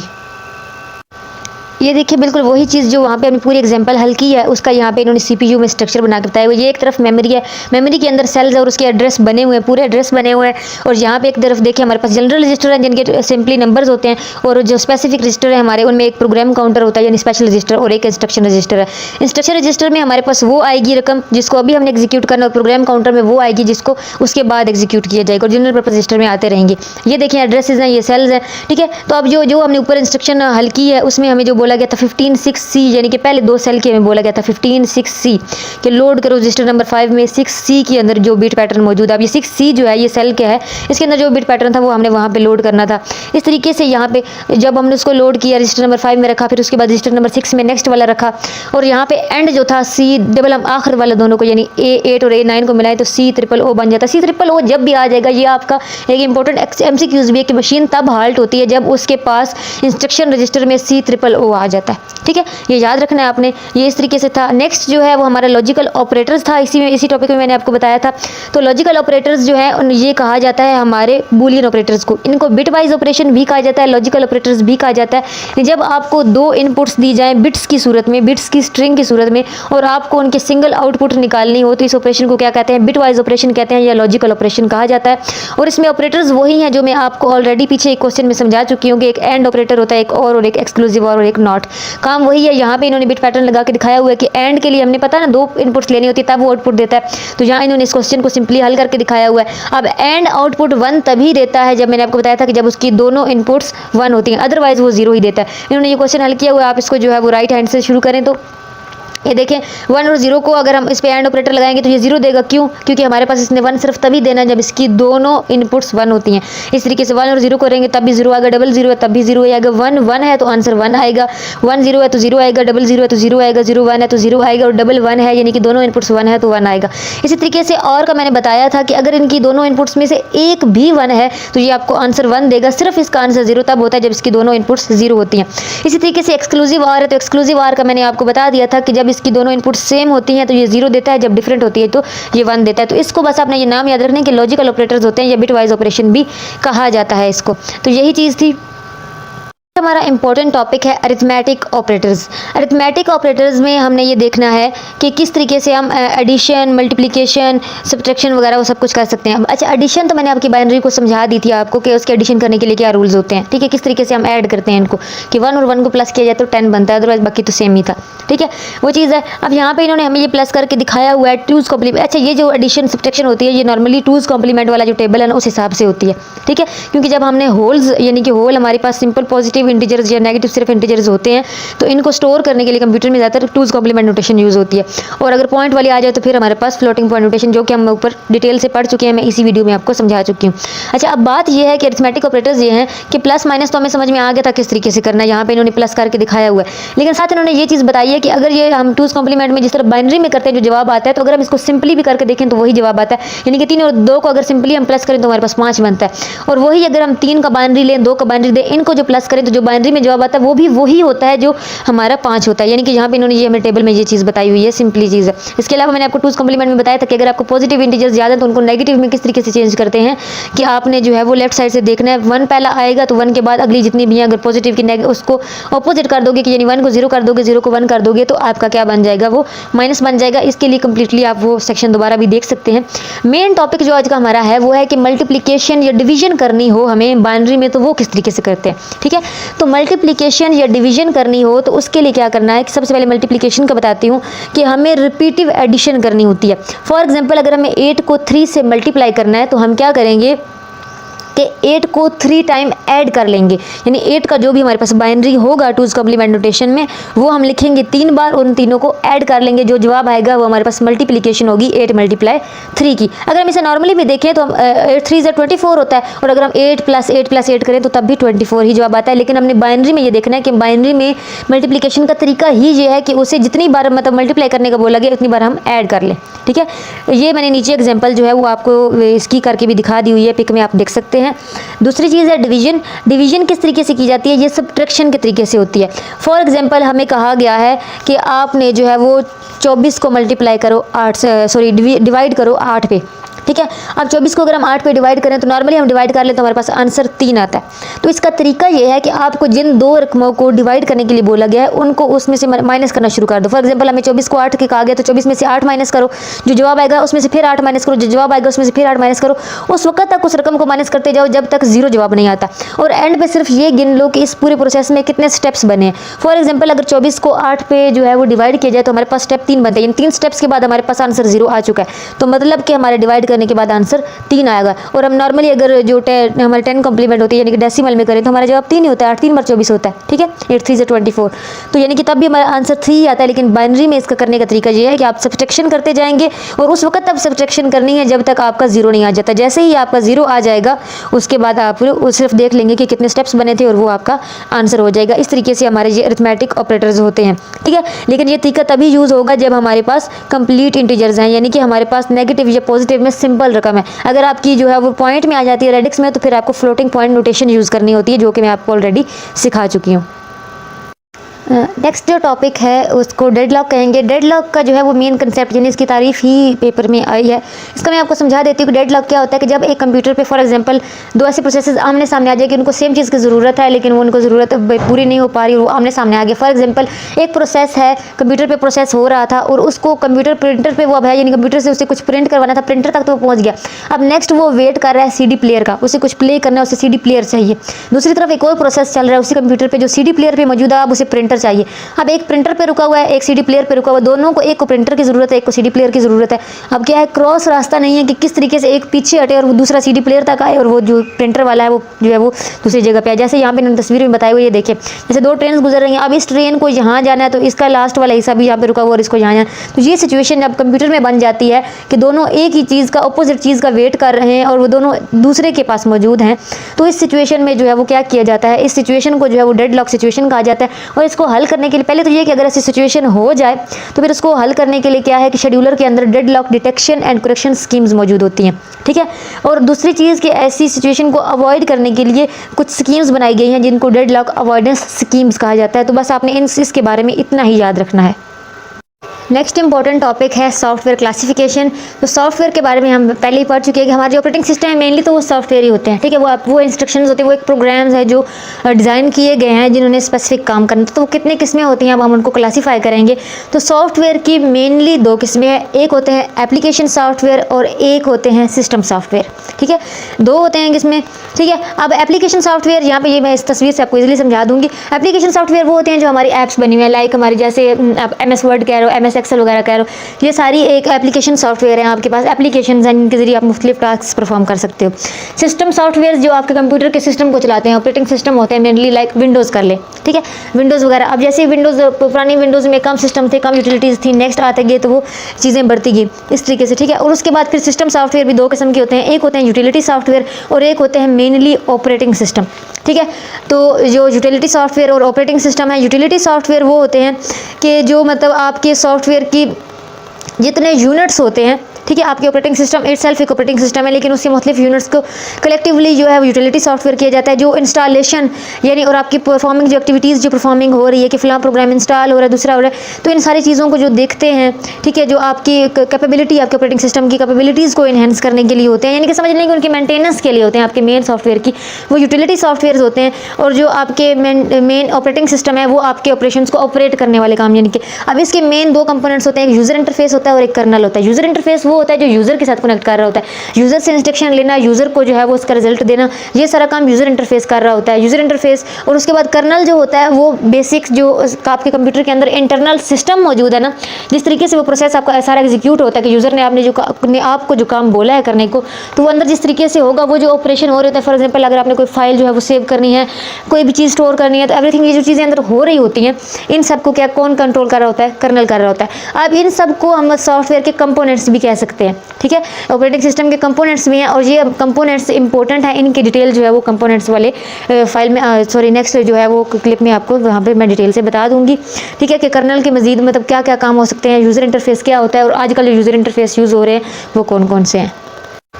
नेक्स्ट हमारा इंपॉर्टेंट टॉपिक है ऑपरेटिंग सिस्टम के बेसिक कॉन्सेप्ट्स, ठीक है। अब ऑपरेटिंग सिस्टम क्या होता है, यानी कंप्यूटर के अंदर वो सारा सिस्टम जो हमारी इंस्ट्रक्शंस को फॉलो करता है और हमें आउटपुट देता है, यानी अंदर जो सारा सिस्टम हो रहा होता है, लाइक जिससे ऑपरेट करने के लिए लाइक विंडोज़ वगैरह यूज़ होती है, वो जितने सॉफ्टवेयर हैं अंदर यूज़ हो रहे हैं, हमारे पूरे सिस्टम को जो ऑपरेट कर रहे हैं वो ऑपरेटिंग सिस्टम है। इसके बेसिक कॉन्सेप्ट्स हमने समझने हैं, ठीक है। इसमें से जो याद करना है वो बताने से पहले मैं आपको इसका थोड़ा सा ओवरव्यू दे देती हूँ कि कोऑर्डिनेशन विद यूज़र, यानी कि आपकी कोई भी जो कंप्यूटर है उसकी कह सकते हैं कि हम ये देखने के लिए कि वो कितनी एडवांस है, इससे पता चलता है कि वो कितनी जल्दी आपको रिस्पॉन्स कर लिया। यानी कि यूज़र के साथ जितनी कोऑर्डिनेशन अच्छी होगी आपकी मशीन की, वो मशीन इतनी ही फास्ट कहलाएगी, ठीक है, जितनी जल्दी रिस्पॉन्स करती हो। यानी आपकी मशीन आपको इंस्ट्रक्शन दे रहे हो, जितनी जल्दी वो उस पर रिस्पॉन्स करती है, समझ लें कि वो सिस्टम उसका इतना ही अच्छा है, उसका एग्जीक्यूशन सिस्टम अच्छा, यानी आपने जो भी उसको टास्क दिया है उस डेडलाइन के अंदर अंदर वो कर लेती है, तो आपका वो सिस्टम बहुत अच्छा है। इसे कोऑर्डिनेशन विद यूज़र कहा जाता है। यानी एक कंप्यूटर की अपने इस्तेमाल करने वाले के साथ, अपने यूज़र के साथ, यानी आप इस्तेमाल कर रहे हो अगर अपने कंप्यूटर को, तो उसके साथ कोऑर्डिनेशन कैसी है। तो ये कोऑर्डिनेशन अच्छी तभी होती है जब आपका ऑपरेटिंग सिस्टम अच्छा होता है। ऑपरेटिंग सिस्टम में क्या होता है, एक होती है real time processing. Real time processing ये होती है कि कंप्यूटर परफॉर्म करता है वो टास्क जो आपने उसे दिया है डेडलाइन के अंदर अंदर उसने करना है, लेकिन उसका जो है वो एक्सटर्नल रियल वर्ल्ड इन्वायरमेंट के साथ जो है वो अटैचमेंट होती है। कैसे? फॉर एग्जांपल जैसे क्रूज मिसाइल और रडार वगैरह, ये ऐसी चीज़ें हैं जो रियल इन्वायरमेंट को जो है वो फील कर सकती हैं और उसके मुताबिक रिएक्ट करती हैं।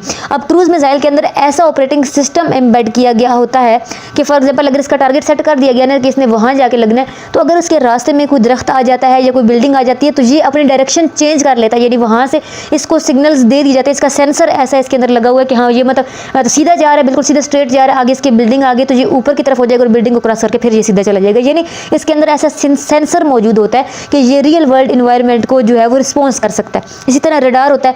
रडार है, जैसे ही आप उसको एक्टिव करते हो तो वो आपको दूर दराज से जो कहीं से भी आपको सिग्नल्स हैं वो कैच करके दे देगा, जो रियल इन्वायरमेंट से आपको मतलब वो करके बता रहा है ना, मतलब उसके साथ इंटरेक्ट कर रहा है। तो ये ऐसी चीज़ें हैं जिनके अंदर ऐसे एक्सटर्नल किस्म के ऐसे जो है वो कह सकते हैं एडवांस किस्म के ऑपरेटिंग सिस्टम्स होते हैं जो रियल वर्ल्ड इन्वायरमेंट के साथ जो है वो आपको इंटरेक्ट करके दिखा सकते हैं।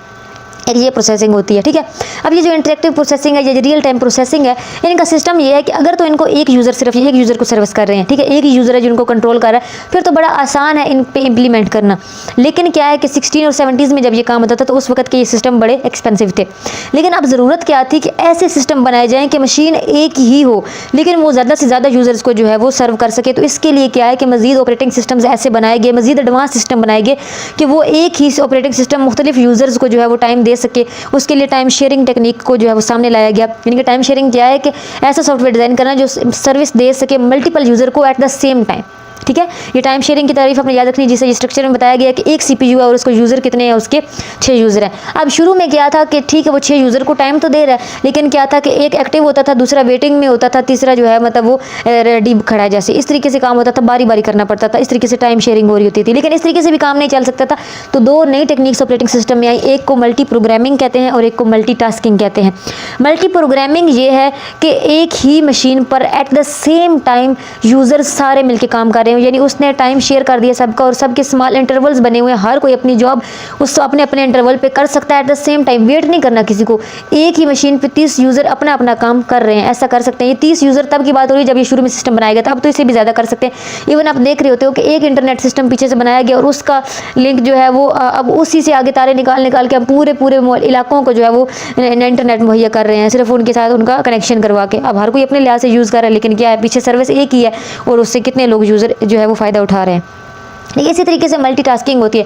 मल्टीटास्किंग का मतलब है कि यूज़र एक हो लेकिन वो मल्टीटास्क कर सके eight the same time. For example, अब ये है आप कंप्यूटर की स्क्रीन आप शेयर कर लेते हो, इसमें आप एक तरफ अपना व्हाट्सएप पे खोल रहे हो, दूसरी तरफ अपने यूट्यूब खोला हुआ है, तीसरी तरफ आप MS वर्ड खोला हुआ है, आप कोई फाइल बना रहे हो। यानी कि आजकल के हमारी जो कंप्यूटर्स हैं इनके अंदर ऐसा ऑपरेटिंग सिस्टम मौजूद है कि वो एट द सेम टाइम आपको मल्टी प्रोग्रामिंग की भी ऑफ़र देते हैं और मल्टीटास्किंग की भी ऑफ़र देते हैं।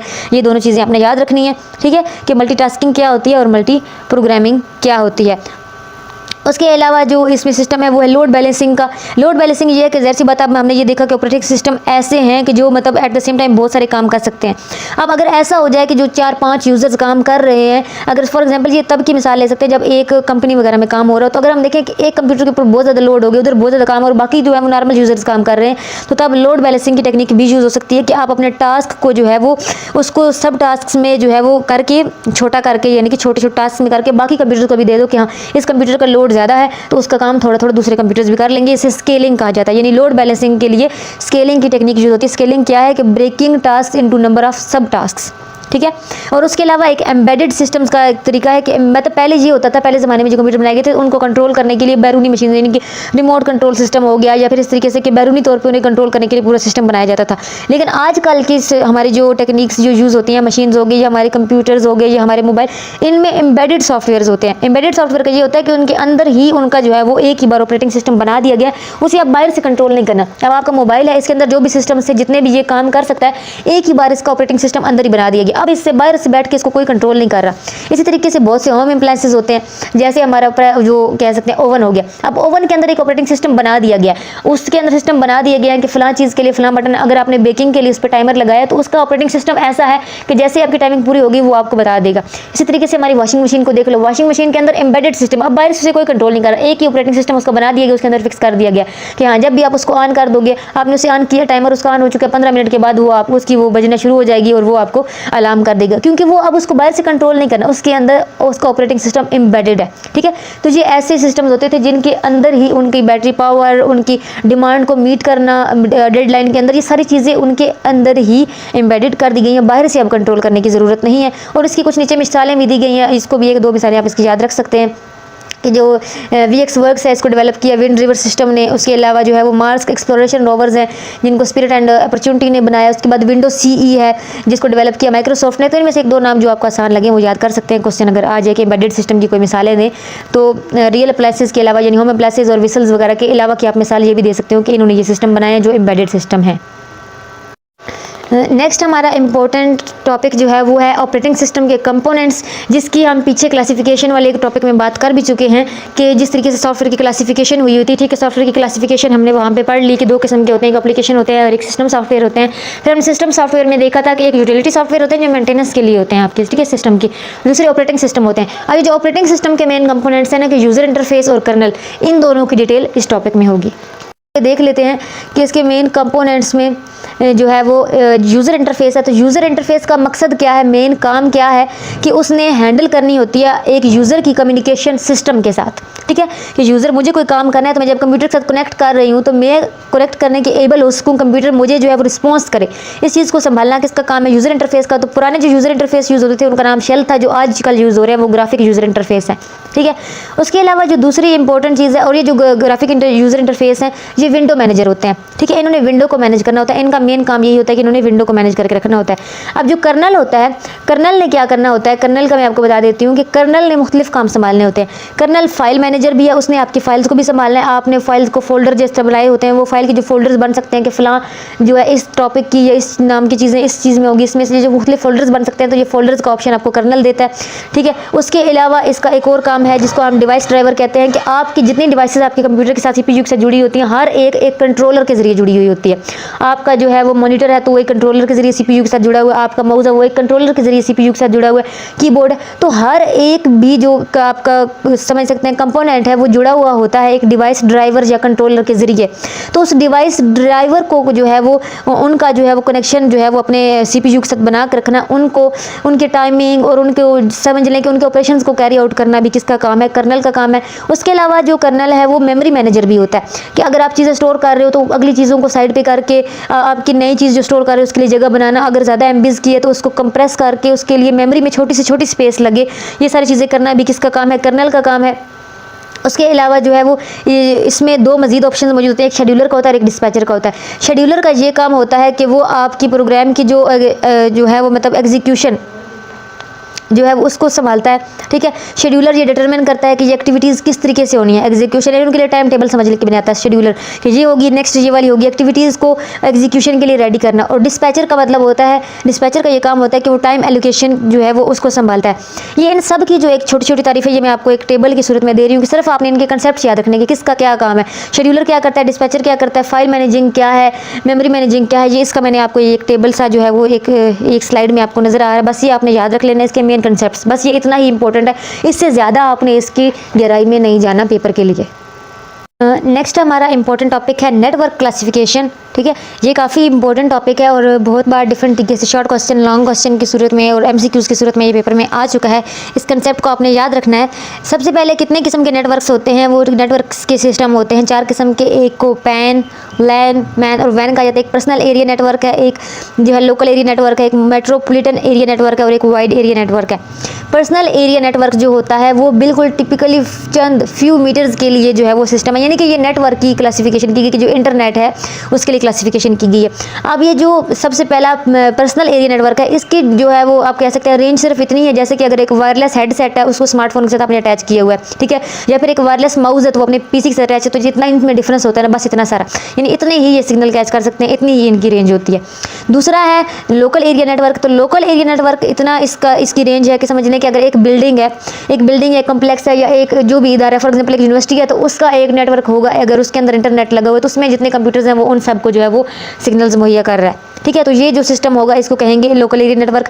मेट्रोपॉलिटन एरिया नेटवर्क जो होता है ये समझ लें एक इंटरमीडिएट साइज़ का नेटवर्क है जो एक लोकल कम्युनिटी के लिए इसका स्पैन होता है, यानी ये इतने रेंज इसकी होती है कि समझ लें कि एक पूरे मोहल्ले में लगा हुआ हो, एक एरिया में लगा हुआ हो। और वैन जो होता है ये एक ग्रेटर डिस्टेंस की मशीन्स के साथ इसका लिंक होता है, जैसा कि आपको पूरे शहर में देना हो या इवन के थ्रू आउट द वर्ल्ड आपको जहाँ भी बात करनी हो तो उसके लिए जो सिस्टम यूज़ होता है उसको वैन कहा जाता है। इन सब के सिस्टम्स के नाम और आपने इनके यानी कि एब्रीविएशंस भी याद रखनी है कि पैन का क्या मतलब है, लैन का, और उसके अलावा आपने इनके डिफरेंसेस भी याद रखने हैं।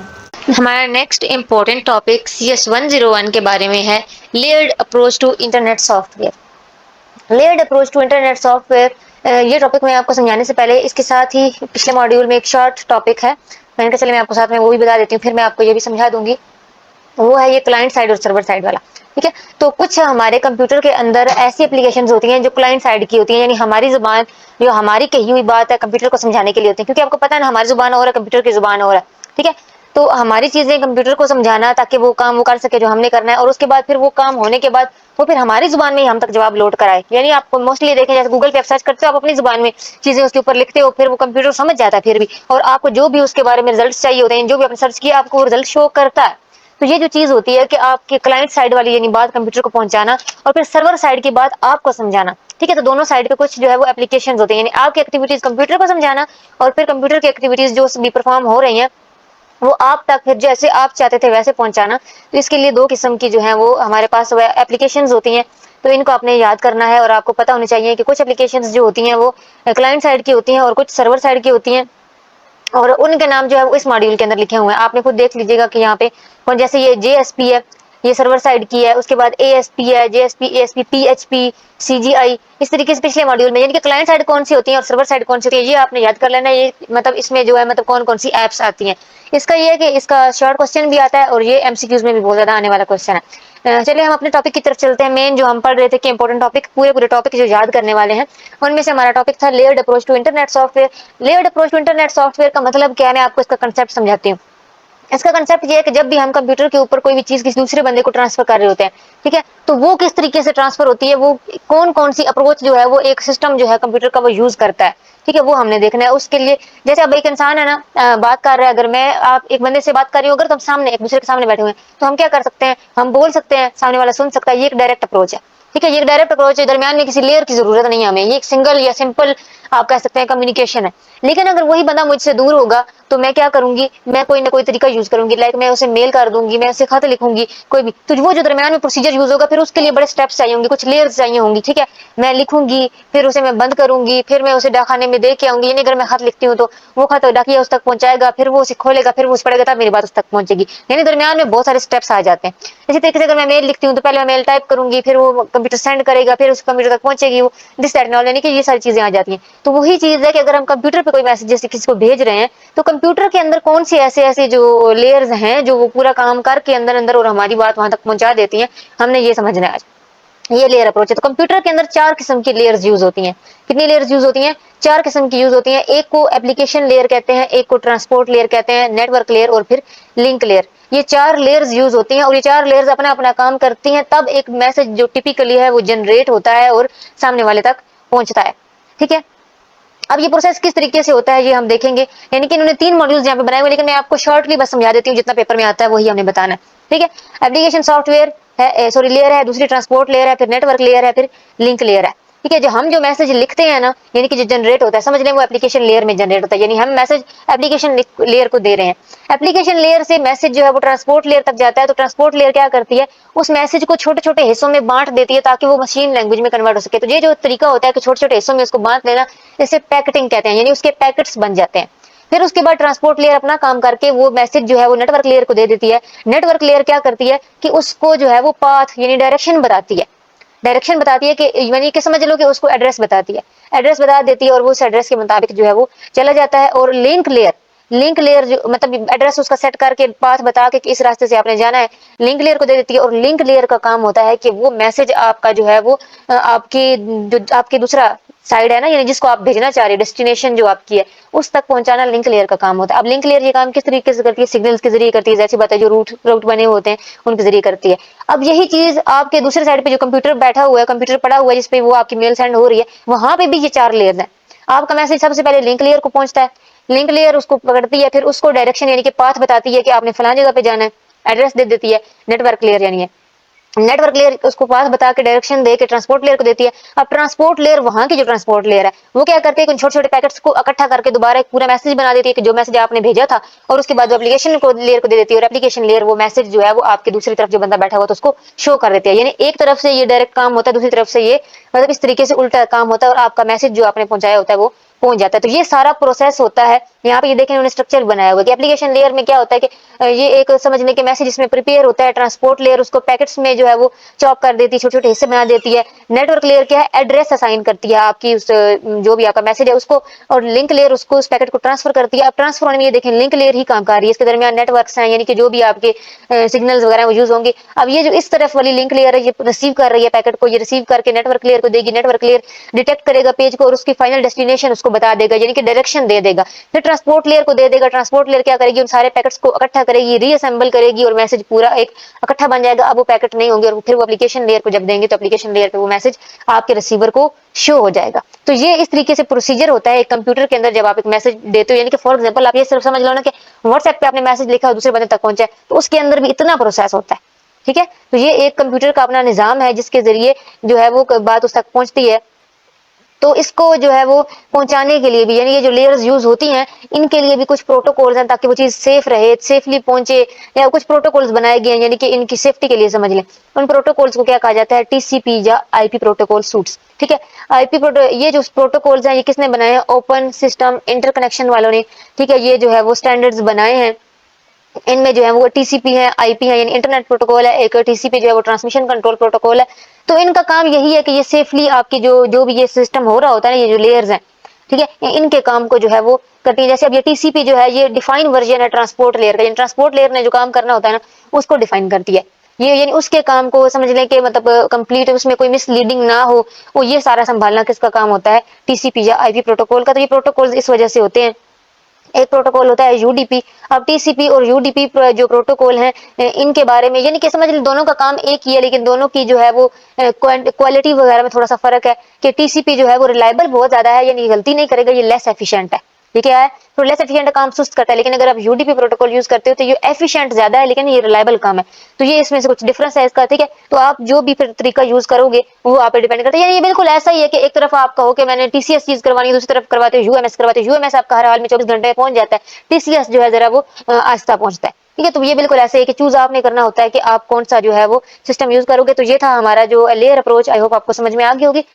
नेक्स्ट हमारा इंपॉर्टेंट टॉपिक है प्रोटोकॉल्स के बारे में। तो यहाँ पे जो हमें प्रोटोकॉल्स दिए गए हैं ये हमारे टेक्स्ट के लिए हैं, ठीक है, यानी कि जो हम मेल्स वगैरह भेजते हैं उनके लिए प्रोटोकॉल्स हैं, उनको सेफियर तरीके से पहुंचाने के लिए और मजीद उनमें एक्सटेंशंस के लिए। तो जो बिल्कुल सिंपली टेक्स्ट के लिए यूज होता है प्रोटोकॉल, उसे सिंपल मेल ट्रांसफर प्रोटोकॉल कहते हैं, SMTP। एब्रीविएशन भी याद रखना है आपने, इंपॉर्टेंट है ये, ठीक है। उसके बाद अदर कुछ प्रोटोकॉल्स हैं लाइक STMP, मैंने बता दिया टेक्स्ट मैसेज के लिए होता है। MIME है multi purpose internet mail extension.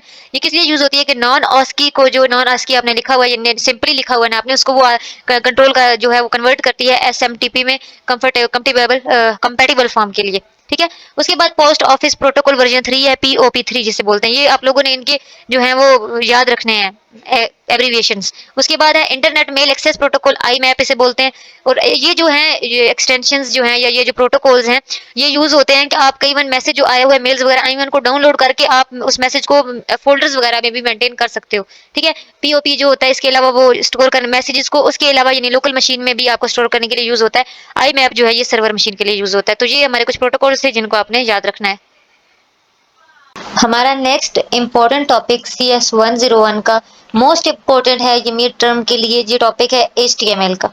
HTML क्या होता है? HTML एक हाइपर टेक्स्ट मार्कअप लैंग्वेज है जो वेब पेज बनाने के लिए यूज होती है। यानी कि जिस तरह मैंने आपको पहले ही बताया कि कंप्यूटर को नॉर्मल जुबान तो समझ में आती नहीं है, यानी कि जिस तरह से हमें मुख्तलिफ चीजें नजर आती हैं कंप्यूटर की डिस्प्ले स्क्रीन पे, इनके पीछे कोई ना कोई इनकी प्रोग्रामिंग हुई हुई होती है जो कंप्यूटर की लैंग्वेज में हुई हुई होती है, ठीक है। इसी तरीके से जो वेब पेजेस बने हुए होते हैं उनके जो पीछे सिस्टम होते हैं, जो जिस तरीके से वो वेब पेज बनता है उसको जो है वो आप उसके लिए जो यूज होता है उसे HTML कहते हैं। यानी ये एक लैंग्वेज है, हाइपर टेक्स्ट मार्कअप लैंग्वेज।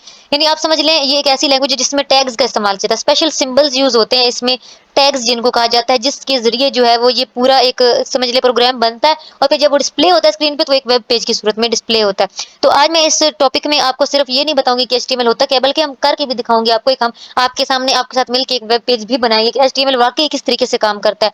इसकी वजह ये मैं ये करके इसलिए दिखाना चाहती हूँ कि याद हमने सिर्फ इसमें जो टैग्स किस कौन सा टैग किस लिए यूज होता है याद सिर्फ ये करने वाली चीज है, लेकिन क्योंकि हमारा क्वेश्चन इसी बेस पे आना है।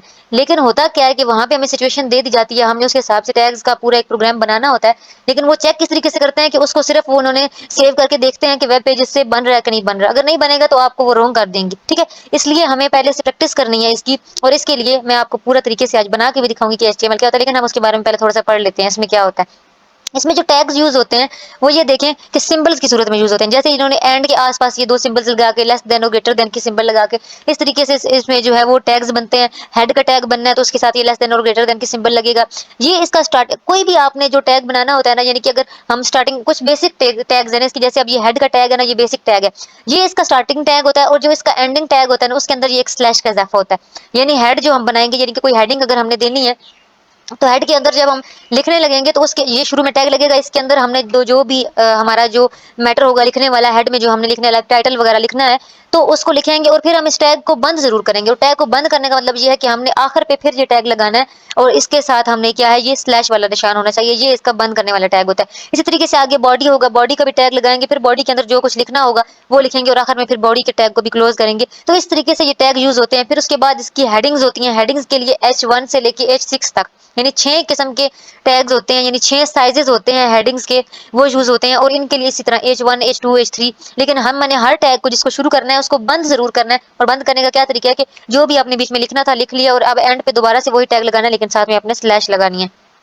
इसी तरीके से जो पैराग्राफ लिखने होते हैं आपने वेब पेज में, तो पैराग्राफ के लिए क्या टैग है हमारे पास, P का टैग होता है, यानी आपने ये दोनों सिंबल साथ लगा के P लगाना होता है। ये स्टार्टिंग टैग है और ये एंडिंग टैग है। ये टैग्स कुछ बेसिक टैग्स हैं, ठीक है। तो आज हम इस पूरे टॉपिक में जो हमें बोला गया है पढ़ने के लिए वो यही चीज है, ठीक है। हमें ये टैग याद रखने हैं। उसके बाद जो बेसिक चीज इसमें हमें उन्होंने बताई ये बॉडी, और यही फिर उन्होंने यहाँ पे हमें करके दिखाया हुआ किस तरीके से आपने बनाना है, लेकिन ये मैं आपको करवा दूंगी तो आपको समझ में आ जाएगा, ठीक है। उसके अलावा उन्होंने बताया कि टैग को जो है वो हमने बोल्ड अगर करना हो तो किस तरीके से करते हैं और अंडरलाइन करना हो तो किस तरीके से करते हैं। यानी बस कुछ बेसिक्स तक ही हमने जो है वो HTML को पढ़ना है। ठीक है, यानी बेसिक्स ही कि वेब पेज के लिए बेसिक जो HTML के टैग्स हैं वो कौन से हैं। ठीक है, वेब पेज के स्टार्टिंग में क्या चीजें यूज होती हैं, एंड तक यानी एक पेज बनाने के लिए क्या क्या चीजें यूज होती हैं वो हमने देखनी है। अभी हम पैड बनाते हैं, एक जो है वो वेब पेज बनाते हैं। अब वेब पेज बनाने के लिए आपको जो है वो एक वेब पेज जनरेटर चाहिए। नोटपैड जो है वो एक बहुत ही अच्छा सोर्स है वेब पेज बनाने के लिए। ठीक है, नोटपैड एक तो ये होता है कि यानी कि आपके हर विंडो में, चाहे विंडो 7 है 10 है जो भी है, उसमें बाय डिफॉल्ट ये मौजूद होता है। तो अब हम बकायदा जितने जो HTML है उसके जरिए किस तरीके से वेब पेज बनाया जाता है हम उसको देखेंगे। और मैंने आपको बताया था कि नोटपैड पे बनता है, मैंने नोटपैड ओपन कर लिया है। ठीक है, नोटपैड पे इसलिए बना रही हूँ कि नोटपैड जो है एक तो ये इस पे बनाए हुए जो होती हैं एक्सटेंशन जो भी बनाते हो आप पेजेस वगैरह, वो किसी भी ब्राउजर पे जो है वो ओपन हो सकते हैं। इसलिए नोटपैड काफी इजीली भी होता है। दूसरा ये कि कोई भी विंडो आपके पास, विंडो 7 हो, विंडो 10 हो, हर किसी में इजीली मिल जाता है। ठीक है, ये बाय डिफॉल्ट उसमें मौजूद होता है। तो मैं अब इस पे आपको, इससे ये होगा कि मैं बना के इसलिए दिखा रही हूँ कि एक तो आपको टैग याद हो जाएंगे ऑटोमेटिकली, दूसरा आपको पता चल जाएगा कि हर टैग को लगाने से क्या होता है, हमारे वेब पेज में क्या चेंजिंग आती है। ठीक है, तो सबसे पहले जो बुनियादी बिल्कुल टैग्स हैं जिनसे वेब पेज बनता है हम वो लगाएंगे। ठीक है, उनको लगाने के लिए मैंने जो है ये टैग लगाए डॉक टाइप HTML। मैं आपको साथ साथ एक और बात बहुत इंपॉर्टेंट बता दूं कि जो HTML है ये जो है वो, इसमें आप कुछ डॉक्यूमेंट जो है वो लफ्ज बड़ा लिखो या छोटा लिखो कोई फर्क ही नहीं पड़ता इसको। ठीक है, यानी आपके वेब पेज पे कोई फर्क नहीं पड़ेगा, बिल्कुल वो सही प्रोसेस करेगा, जो आप लिखोगे वो सही होगा। मैंने ये दो आपके सामने यहाँ पे टैग लगाए हैं। एक है डॉक टाइप HTML, यानी कि हम जो डॉक्यूमेंट बना रहे हैं वो HTML के टाइप का है। ठीक है, और दूसरा ये हमारा ओपनिंग टैग है, यानी कि मैंने जिस तरह आपको पीछे जब हम टेक्स्ट पढ़ रहे थे उसके ऊपर से हैंड आउट से, तो मैंने देखा था कि हर टैग जो आपने टैग लगाना है उसका एक ओपनिंग टैग होता है और एक जो है वो उसका एंडिंग टैग होता है। तो ये हमारा ओपनिंग टैग है, इसके अंदर हमने सारे टैग लगाने हैं और हमारा पेज बनेगा। यानी कि ये बुनियादी टैग्स हैं जो आपने मस्ट लगाने हैं। इसके अंदर जो हमारा फर्स्ट टैग है जो लगेगा वो है हेड का टैग। हेड का टैग लगाया मैंने और इसका साथ ही मैंने जो है वो एंडिंग टैग भी लगा दिया। दोनों टैग्स में फर्क क्या होता है, सिर्फ एक स्लैश का फर्क होता है। ठीक है, अब हेड के अंदर हमने जो एक टैग बनाना होता है वो है टाइटल का टैग, यानी आपने जो भी अपने वेब पेज को नाम देना है ना वो इस जो है वो टैग के अंदर आएगा। तो मैं इसका पहले एंडिंग टैग बना लूँ, फिर मैं इसके अंदर नाम लिखूंगी। ये मैं जो साथ ही ओपनिंग और साथ ही एंडिंग टैग बना देती हूँ, ये इसलिए कर रही हूँ कि बाद में जब ये बड़े हो जाते हैं टैग्स, इनके अंदर मजीद चीजें ऐड जाती है तो हमें भूल जाता है कि हमने कौन सा टैग शुरू किया था और उसको हमने एंड किया या नहीं। इसलिए आप जो भी टैग शुरू करो उसको एंड साथ ही जरूर कर लो, इससे आपकी कोई मिस्टेक नहीं होगी, क्योंकि पेपर में भी आपने ये टैग इस तरीके से बनाने हैं। तो टाइटल हम अपने पेज का क्या क्या रखने जा रहे हैं, स्टडी विद BRD रख लेते हैं। स्टडी विद BRD ये हमारे पेज का जो है वो नाम होगा। उसके बाद हम आगे इसका जो बुनियादी टैग है वो है बॉडी का टैग। जो भी टैग बनाना है याद रखना है कि उसे क्लोज जरूर करना है। ठीक है, हर टैग को, यानी ये अभी समझ लें कि बेसिक स्ट्रक्चर है जो होना जरूरी है आपके एक पेज को बनाने के लिए। और ये हमारा लास्ट HTML का क्लोजिंग टैग हो गया। ठीक है, ये देखें HTML का टैग शुरू हुआ था वो भी क्लोज हुआ है, हेड का टैग शुरू हुआ था उसको भी जो है हमने क्लोज किया था, टाइटल का टैग को भी क्लोज किया, बॉडी के टैग को भी क्लोज किया और HTML का टैग एंड पे क्लोज हुआ है। हर टैग क्लोज होना जरूरी है आपका, अदरवाइज आप वो उसको डिस्प्ले नहीं कर सकेंगे। ठीक है, फिलहाल ये वो सारे बेसिक हैं समझ लें कि जो जरूरी है किसी सिर्फ पेज को बनाने के लिए। अभी हमारा खाली पेज बनेगा, फिर हमने उसमें जो जो चीजें ऐड करनी होगी वो हम करेंगे और फिर हम देखेंगे कि वो किस तरीके से ऐड होती जा रही है। पहले हम ये देखते हैं कि ये हमने लिख लिया, हमारा पेज बनता है कि नहीं। तो मैं ये फाइल पे क्लिक कर रही हूँ और फाइल पे क्लिक करके मैं इसको सेव करूंगी। मैं इसको सेव करूंगी डेस्कटॉप पे। डेस्कटॉप पे मैं इसको सेव करने जा रही हूँ और मैं इसका नाम रख लेती हूँ BRD, यानी इस फाइल का नाम। और यहाँ पे एक इंपॉर्टेंट चीज है कि आपने जो भी नाम लिखा है फाइल का उसके आगे HTML या HTM जरूर लिखना है, अदरवाइज जितना भी आपने नोटपैड पे लिखा हुआ है वो आपका टेक्स्ट के फॉर्म में सेव हो जाएगा, आपका वेब पेज नहीं बनेगा। ठीक है, तो लाजमी जो है ये आपने आगे लिखना है। ये मैंने कर दिया और अब हम क्या करते हैं, चेक करते हैं कि हमारा वेब पेज बना है कि नहीं। ये देखिए क्रोम की सूरत में हमारे पास एक शक्ल नजर आ रही है हमें। ठीक है, जिसमें जो हमें ये बता रही है कि हमारा वेब पेज बन चुका है। इसको हम ओपन करते हैं और अब हम देखते हैं। और ये देखिए हमने क्या किया था, हमारा पेज खाली है क्योंकि हमने इसमें कुछ नहीं लिखा था। हमारी बॉडी खाली था ना, उसका बॉडी पार्ट, तो हमने कुछ नहीं लिखा हुआ, ये खाली है। हमने सिर्फ क्या किया था कि हमने टाइटल दिया था और ये देखिए स्टडी विद BRD हमारे पास टाइटल आ चुका है, यानी कि इस टाइटल से हमारा एक पेज बन चुका है। अब हम वहां पे जो भी लिखेंगे टैग की सूरत में वो यहाँ पे अपना जो है वो शो होता रहेगा, डिस्प्ले होता रहेगा। अब बॉडी टैग में हम जो नेक्स्ट हमारे सिलेबस में चीज है वो है कि 6 किस्म की हेडिंग्स होती है, यानी हेडिंग्स जो है वो उसके 6 साइज होते हैं। ठीक है, 6 साइज होते हैं, H1 से लेके H6 तक। H6 तक टैग्स होते हैं। ठीक है, तो हमने जो है वो मैं आपको यहाँ पे 2 करके दिखा देती हूँ, यानी कि H1 जो है वो सबसे बिगेस्ट साइज होता है और इसी तरीके से जो है वो H2 छोटा और उससे छोटा छोटा और H6 जो होता है वो सबसे छोटा होता है। हेडिंग में हम क्या लिख लेते हैं, इंट्रोडक्शन टू कंप्यूटिंग। ये समझ गए हमारी हेडिंग है, ठीक है। तो मैं ये हेडिंग एक मैंने बनाई है, एक और हेडिंग बना लेते ताकि 2 साइज कम से कम आपको पता चल जाए। इस तरीके से 6 साइज होते हैं, ठीक है। तो हम जो है वो बना के देखते हैं कि हमारी हेडिंग्स वहाँ पे शो हो रही हैं अब या नहीं हो रही। मैंने ये जो हेडिंग 1 में लिखा है इसी को मैं हेडिंग 2 में भी लिख देती हूँ। और ये हमारे पास हेडिंग यहाँ पे बन चुकी है, इसको मैं सेव करूंगी और उसके बाद फिर हम अपने पेज पे जाएंगे और हम देखेंगे कि हमारे पास जो है वो हमारे पास ये हेडिंग्स वहाँ पे बनी है या नहीं बनी, ठीक है। इसको मैंने यहाँ पे सेव किया। अब हम अपने पेज पे जाते हैं। ये पेज था, इसको मैंने रिफ्रेश किया और ये देखिए हमने 2 हेडिंग्स बनाई थी, हमारी 2 हेडिंग्स बन चुकी हैं। यानी अगर आपका यहाँ पे आउटप्ले यानी कि जो भी उसकी आउटपुट है वो अगर यहाँ पे शो हो रही है तो मतलब आपने टैग सही लगाया है। अगर नहीं आउटपुट शो हो रही है मतलब आपने टैग में कोई ना कोई गलती की है, ओपनिंग या एंडिंग नहीं लगाई है, उसमें स्लैश नहीं लगाया, कुछ भी आपने अगर गलती की होगी तो आपको यहाँ पे कभी भी आउटपुट शो नहीं होगी। आउटपुट शो हो रही है इसका मतलब ये है कि आपके टैग्स बिल्कुल सही लगे हैं, आपने इक्वेशन बिल्कुल सही बनाई है। तो ये हेडिंग्स मैंने आपको समझा दी। अच्छा, जितना भी हम ये बना रहे हैं, हेडिंग्स बनाई है, इसके अलावा हम पैराग्राफ बनाना भी सीखने लगे हैं, ये सब कुछ बॉडी टैग के अंदर अंदर ही होना चाहिए, इसके बाहर नहीं है। ये सब कुछ बॉडी टैग के अंदर, क्यों? क्योंकि हम उसके बॉडी पार्ट में लिख रहे हैं। तो पैराग्राफ के लिए कौन सा टैग यूज होता है? पी का टैग यूज होता है। ये हम साथ साथ क्लोजिंग टैग भी बना लेते हैं। तो पैराग्राफ में अब हम जो भी लिखेंगे वो हमारे पास वहाँ पे पैराग्राफ की सूरत में आएगा। जैसे मैं कह सकती हूँ कि this is our first web page, we are learning that how to make web pages. I hope you are enjoying learning with BRD. ये हमने एक पैराग्राफ लिख लिया है, ठीक है। ये हमने पैराग्राफ लिखा है और अब हम इसको पैराग्राफ को सेव करते हैं और फिर हम देखते हैं कि हमारा ये पैराग्राफ हमारे पेज पे शो हो रहा है या नहीं शो हो रहा है, ठीक है। मैं इसको सेव करने जा रही हूँ और सेव करने के बाद हम इसको देख लेते हैं। वहां पे याद रखिए जो आपकी वहां पे आउटपुट शो हो गई, समझ लें कि आपका जो है वो आपने टैग बिल्कुल सही लगाया था। इस वजह से जरूरी है कि आप जो है, मैं आपको साथ करके सिर्फ इसी वजह से दिखा रही हूँ। ये मैंने यहाँ पे देखा, इसको मैंने रिफ्रेश किया और ये देखिए हमारे पास हमारे जो ये मैंने लिखा था पैराग्राफ की सूरत में ये आ चुका है। जितना लंबा होगा वो पैराग्राफ आपका लिखे जाता जाएगा, पैराग्राफ की सूरत में आ चुका है यहाँ पे, यानी कि हमारा टैग बिल्कुल ठीक था। नेक्स्ट जो हमारे सिलेबस में चीज शामिल है वो है कि अगर आपने कुछ बोल्ड लिखना हो, यानी कि वो नॉर्मल लिखा हुआ था, अगर बोल्ड लिख रहा हो तो उसके लिए कौन सा टैग यूज होता है? वो है बी का टैग, ठीक है। बी का टैग यूज होता है। और अब हम यहाँ पे कुछ बोल्ड भी लिख के देख लेंगे कि क्या वो हमारा बोल्ड वहां पे लिखा जाता है या नहीं। This is bold text for example, यानी मैंने यही लिख लिया है और इसको अब हम सेव करके देखते हैं कि क्या हमारा वहां पे ये बोल्ड में लिखा गया है कि नहीं लिखा गया।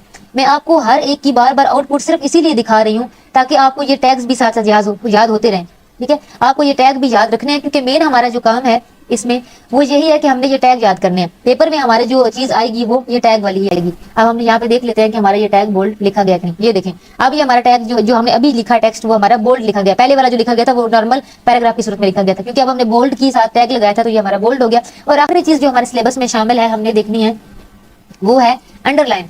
अंडरलाइन का टैग, अंडरलाइन का टैग अगर यूज करना हो तो उसके लिए कौन सा टैग यूज होता है? यानी अंडरलाइन अगर हमने कुछ लिखना हो अंडरलाइन करके तो उसके लिए टैग यूज होता है यू का। यू का टैग यूज होता है और ये हम यू का टैग यूज करके भी देख लेते हैं कि क्या हमारा जो हम लिखेंगे वो अंडरलाइन हुआ वो लिखा जाएगा या नहीं। This is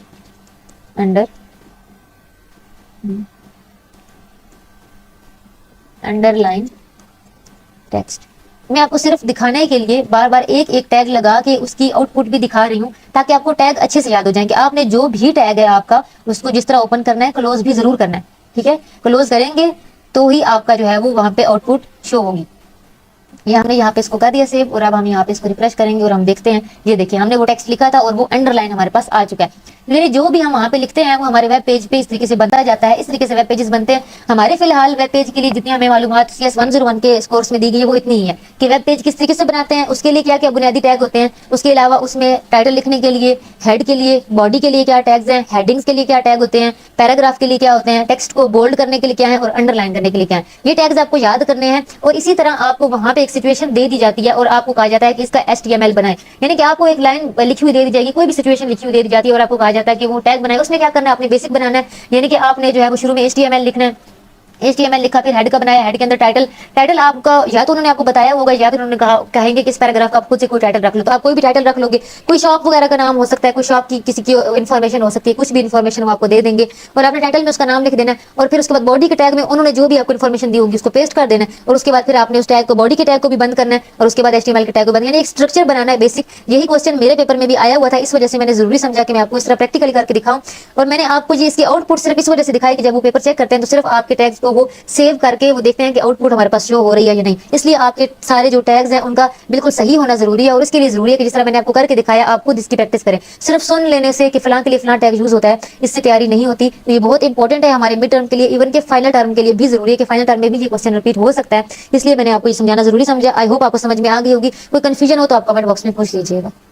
next important topic हमारा है XML का। जिस तरह हमने HTML पढ़ा था, मैंने XML आपको हैंडआउट से इस वजह से नहीं करवा रही कि सिर्फ एक मॉड्यूल में उन्होंने शॉर्टली उसको काफी टफ वर्डिंग के साथ वहाँ पे दिया हुआ है, जो कि आप शायद वहाँ से चीजें क्लियर ना होती। उनमें से जो इंपॉर्टेंट चीजें थी समझने वाली, वो मैंने यहाँ पे लिख दी है पॉइंट्स के हिसाब से, ताकि आपको इजीली समझ में आ जाए। तो XML क्या होती है? Extensible markup language. ठीक है, जिस तरह वो हमारी हाइपरटेक्स्ट मार्कअप लैंग्वेज थी, ये हमारी एक्सटेंसिबल मार्कअप लैंग्वेज है। ये किस लिए यूज होती है? It is use to store and transport data. Data को स्टोर करने के लिए और ट्रांसफर किसी और को ट्रांसपोर्ट करने के लिए यूज होती है। इसका जो स्ट्रक्चर होता है वो हायरार्किकल होता है, यानी उसमें जो है वो स्टेप्स बने होते हैं कुछ। जब आप एग्जांपल में आपको जब समझाऊंगी तो आपको समझ में आ जाएगी। तीसरी जो इंपॉर्टेंट चीज है इसके बारे में वो है ये सेल्फ डिफाइंड टैग्स होते हैं इसके। यानी जिस तरह हम HTML पढ़ रहे थे तो वहां पे मैंने आपको बताया था कि बोल्ड करने का फलां टैग होता है, पैराग्राफ राइट करना हो तो उसके लिए फलां टैग लगाना होता है, हेडिंग्स के लिए फलां, मतलब सारे टैग्स थे वहां पे, प्री डिफाइंड टैग्स थे जिनको याद करना हमारे लिए जरूरी था। और उन टैग्स के साथ ही आप जो है वो कोई भी टेक्स्ट लिखते हो तो आपका वो डिस्प्ले होता था। ऐसा ही है, लेकिन इसमें ऐसा नहीं है। इसमें टैग्स आपने खुद बनाने होते हैं। आप खुद टैग्स बनाओगे अपनी सिचुएशन के लिहाज से, अपनी प्रोग्राम की रिक्वायरमेंट के लिहाज से। इसमें सेल्फ डिफाइंड टैग्स होते हैं, प्री डिफाइंड नहीं होते। ठीक है, इसकी एग्जांपल हम देखते हैं।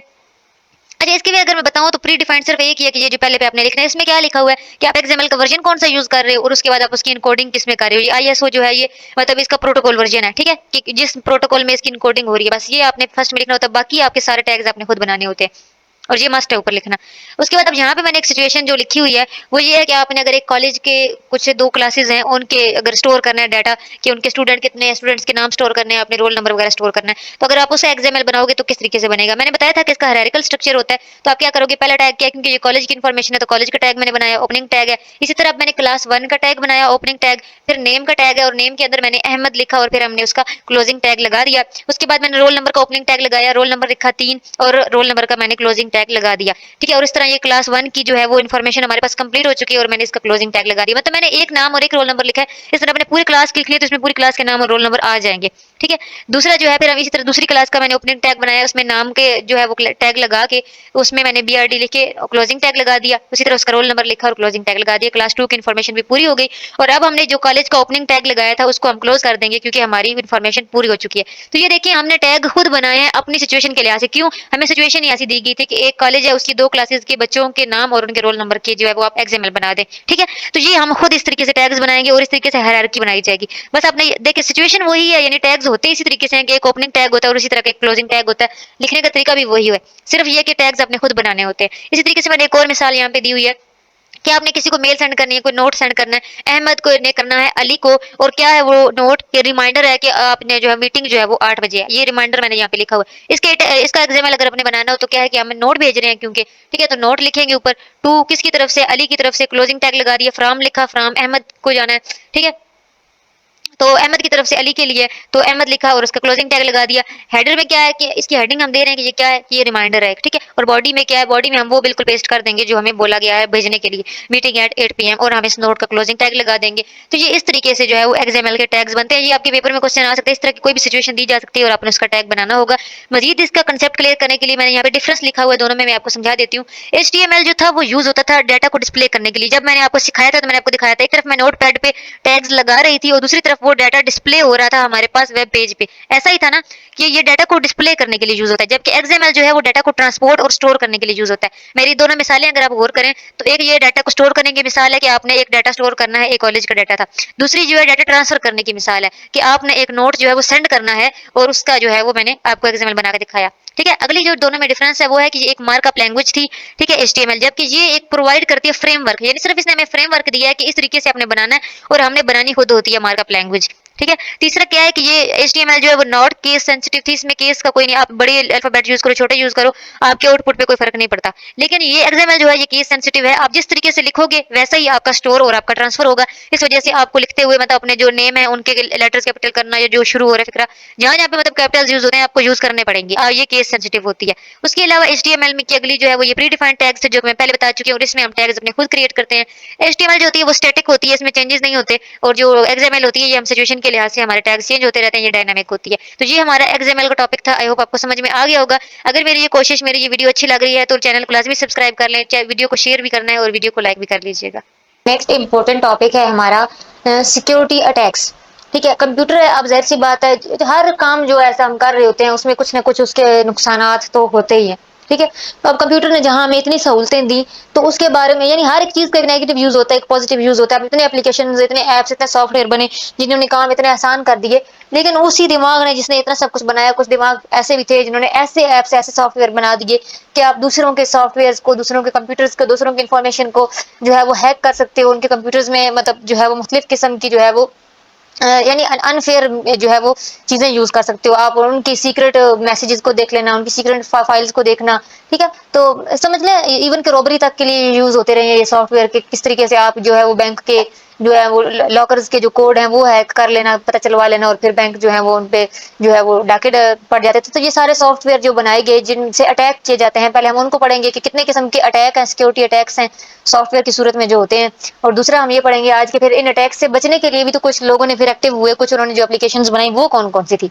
ठीक है, तो सबसे पहली चीज के जो जिसको हम जो है वो ये मलिशियस सॉफ्टवेयर कहते हैं, वो ये है कि मतलब वो सारे इनकॉर्पोरेट जो यूज हैं मलिशियस, उन मतलब मलिशियस सॉफ्टवेयर के, यानी कि ये जो सॉफ्टवेयर होता है इसका जो इनकॉर्पोरेट यूज है उसको मलिशियस सॉफ्टवेयर कहते हैं। यानी ऐसे सारे सॉफ्टवेयर जो जानबूझ के बनाए जाते हैं किसी भी दूसरे के कंप्यूटर पर अटैक करने के लिए, उनके मतलब पर्सनल इंफॉर्मेशन लेने के लिए। अब ये मॉलवेयर जिनको कहते हैं या मलिशियस सॉफ्टवेयर, ये बहुत सारे हैं, लेकिन इनको ऑन द होल एक नाम दिया गया है, वो है मॉलवेयर का या मलिशियस सॉफ्टवेयर का। यानी जो हैक करने के लिए या अटैक करने के लिए, सिक्योरिटी अटैक्स के लिए जितने भी वायरस जो यूज होते हैं ना सॉफ्टवेयर, उनको ऑन द होल एक नाम दिया गया है मॉलवेयर का।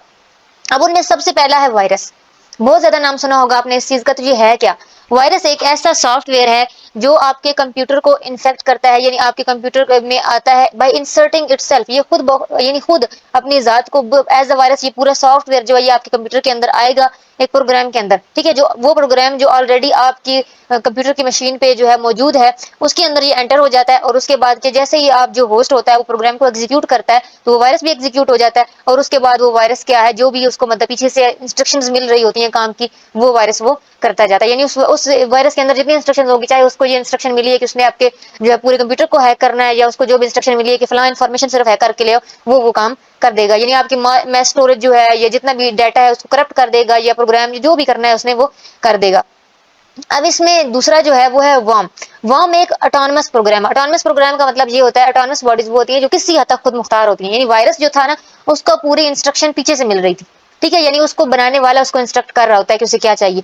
लेकिन वर्म एक बार बना दिया गया तो उसके अंदर एक ऐसा सिस्टम मौजूद है कि जो उसको पता है क्या मुझे क्या करना है, नेक्स्ट मुझे क्या करना है। जैसा कि अब एक वर्म है, जब वो किसी बंदे के कंप्यूटर में एक बार एंटर हो चुका है तो वो क्या करता है कि उसकी जो कंप्यूटर के अंदर जो चीज मौजूद है ना, यानी जो कॉपीज है उनको कुछ नहीं करेगा, यानी दिखने वाले को वो फील भी नहीं होगा, उनकी कॉपीज तैयार करना शुरू कर देता है। यानी जो भी डाटा आपके पिछले बंदे को चाहिए ना उसकी कॉपीज बनाता रहेगा, और वो कॉपीज पीछे फॉरवर्ड करता रहेगा। यानी कि उसको खुद पता है कि मैंने चीजें किस तरीके से करनी है, और वो सामने वाले को बंदे को पता भी नहीं चलता कि चलो हो ना कि हाँ मेरा वैसा करप्ट हो रहा है या मेरा ब्लॉक हो रहा है या कुछ हैक हो रहा है। नहीं, कुछ भी नहीं होगा, बल्कि वो कॉपीज बनाना शुरू कर देगा आपके जितने भी अंदर डाटा मौजूद है उसकी, और वो कॉपीज अपने पिछले बंदे को सेंड करता है। यानी कि इसके अंदर इतना सिस्टम मौजूद होता है। ऐसे किस्म का ये वायरस है। उसके बाद है ट्रोजन हॉर्स। ट्रोजन हॉर्स एक ऐसा प्रोग्राम है जो एक डिजायरेबल प्रोग्राम की सूरत में आपके कंप्यूटर सिस्टम में एंटर होता है। मतलब कि अगर आप बहुत ज्यादा गेम्स डाउनलोड करते हो तो वो जो ट्रोजन हॉर्स है वो एक गेम की सूरत में आपके पास आएगा। यानी कि ये गेम है बड़ी इंटरेस्टिंग है, आप इसे कर लो, या आप मतलब जैसे बंदा मुख्तलिफ ऑफर्स देख रहा होता है तो किसी भी एक ऑफर की सूरत में, किसी भी एक ऐसी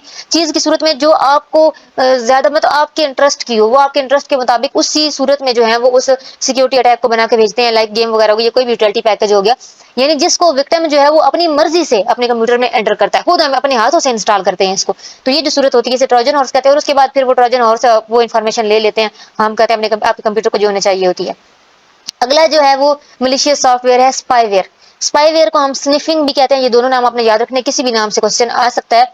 तो ये क्या करता है कि आपकी इंफॉर्मेशन कलेक्ट करता है आपकी एक्टिविटीज की, यानी जो भी आपके कंप्यूटर पर काम हो रहा है ना, कि जो भी आपके कंप्यूटर के अंदर प्रोग्राम्स मौजूद हैं, जो भी रिपोर्ट है ना, वो पीछे भेजता रहता है। यानी क्या क्या कर रहा है आपका कंप्यूटर, वो इन्फॉर्मेशन पीछे भेजना, यानी आपकी एक्टिविटीज की इन्फॉर्मेशन इकट्ठी करना। यानी ये असल हैकिंग है कि आपको जो भी कर रहे हो पीछे भेजा जा रहा है, ये स्पाईवेयर है। ठीक है, उसके बाद एक टेक्निक और है, वो है फिशिंग की टेक्निक। फिशिंग की टेक्निक क्या है कि जैसे अब हम वो कहते हैं ना, फिशिंग का ये लफ्ज जो है, ये असल फिशिंग यानी जो हम मछली पकड़ना, उससे निकला है। और मछली पकड़ने के लिए हम क्या करते हैं कि बाइट लगा देते हैं, और मछली जो है वो अपनी मर्जी से जो है वो उसको खाती है, और मतलब उसमें फंस जाती है। आती तो अपनी मर्जी से है ना, अब लगी हुई है मछली करीब ना है तो किसका क्या जाएगा, मछली नहीं मरेगी। ठीक है, तो अब ये क्या करते हैं, फिशिंग टेक्निक भी ऐसे ही है, यानी कि बिल्कुल सामने से आपसे सिंपली क्वेश्चंस पूछे जा रहे होते हैं और आप खुद उसका आंसर दे रहे होते हो। लाइक कि आप कह सकते हो किसी गवर्नमेंट एजेंसी का बनकर आपको सवाल किया जाएगा कि हम गवर्नमेंट ब्यूरो से हैं, या हम फलां एजेंसी से हैं, लॉ इन्फोर्समेंट एजेंसी से हैं, फाइनेंशियल इंस्टीट्यूशन से हैं, आपके लिए ये फलां ऑफर है और इसको अवेल करने के लिए आपको फलां फलां अपनी इन्फॉर्मेशन देनी है, आप अपनी आईडी दे दो, आप अपना फलां पासवर्ड बता दो, फलां फलां बता दो। वो आपसे बिल्कुल एक्सप्लिसिटली यानी जाहिरी तौर पे क्वेश्चन पूछ रहे होते हैं, और आप जो है वो जवाब दे देते हैं उनको, और जब जैसे ही हम जवाब देते हैं तो वो हमारे कंप्यूटर में एंटर कर लेते हैं। तो ये जो टेक्निक है, इसे फिशिंग टेक्निक कहते हैं। उसके बाद एक और जो है वो इंटरनल इन्फेक्शन की जो है वो मिसाल, वो है डेनियल ऑफ सर्विस यानी डीओएस अटैक। डीओएस अटैक में क्या होता है कि ये मोस्टली ये जो अटैक होता है ना, ये बड़ी बड़ी जो कंपनियां होती हैं, बिजनेस वाली कंपनी, उन्हीं के कंप्यूटर्स पे अटैक किए जाते हैं। कि इस अटैक का मतलब ये है कि बहुत सारे फिर जो है वो ऐसे मैसेजेस या मेल्स वगैरह जो है वो इकट्ठी सेंड कर देना, किसी के ओवरलोड करना उसके कंप्यूटर को, यानी इतने ज्यादा मैसेजेस सेंड कर देना कि उस बंदे का पूरा सिस्टम हैक हो जाए, यानी उस बंदे का सारी एक्टिविटीज हाल्ट हो जाए, यानी कुछ भी उसके प्रोग्राम के अंदर उसकी जो भी वो कंपनी काम कर रही है वो डिस्टर्ब हो जाए। ठीक है, इसके लिए जो है ये डेनियल ऑफ सर्विस अटैक इस्तेमाल होता है। उसके बाद आखिरी जो हमारा अटैक है वो है स्पैम अटैक। स्पैम का मतलब ये होता है कि जंक मेल्स किसी को भेजना, अनवांटेड जंक मेल्स भेजी जाती हैं, जो जैसे ही आप उस मेल पे क्लिक करते हो वो मेल आपके पास खुलती है, उसमें वायरस होते हैं, वो आपके कंप्यूटर में जो है वो एंटर हो जाते हैं। ठीक है, लेकिन ये जो है डेनियल ऑफ सर्विस की तरह नहीं होता, क्योंकि उसमें बहुत ज्यादा भेज दी जाते हैं, लेकिन इसमें उसकी निस्बत कम होते हैं।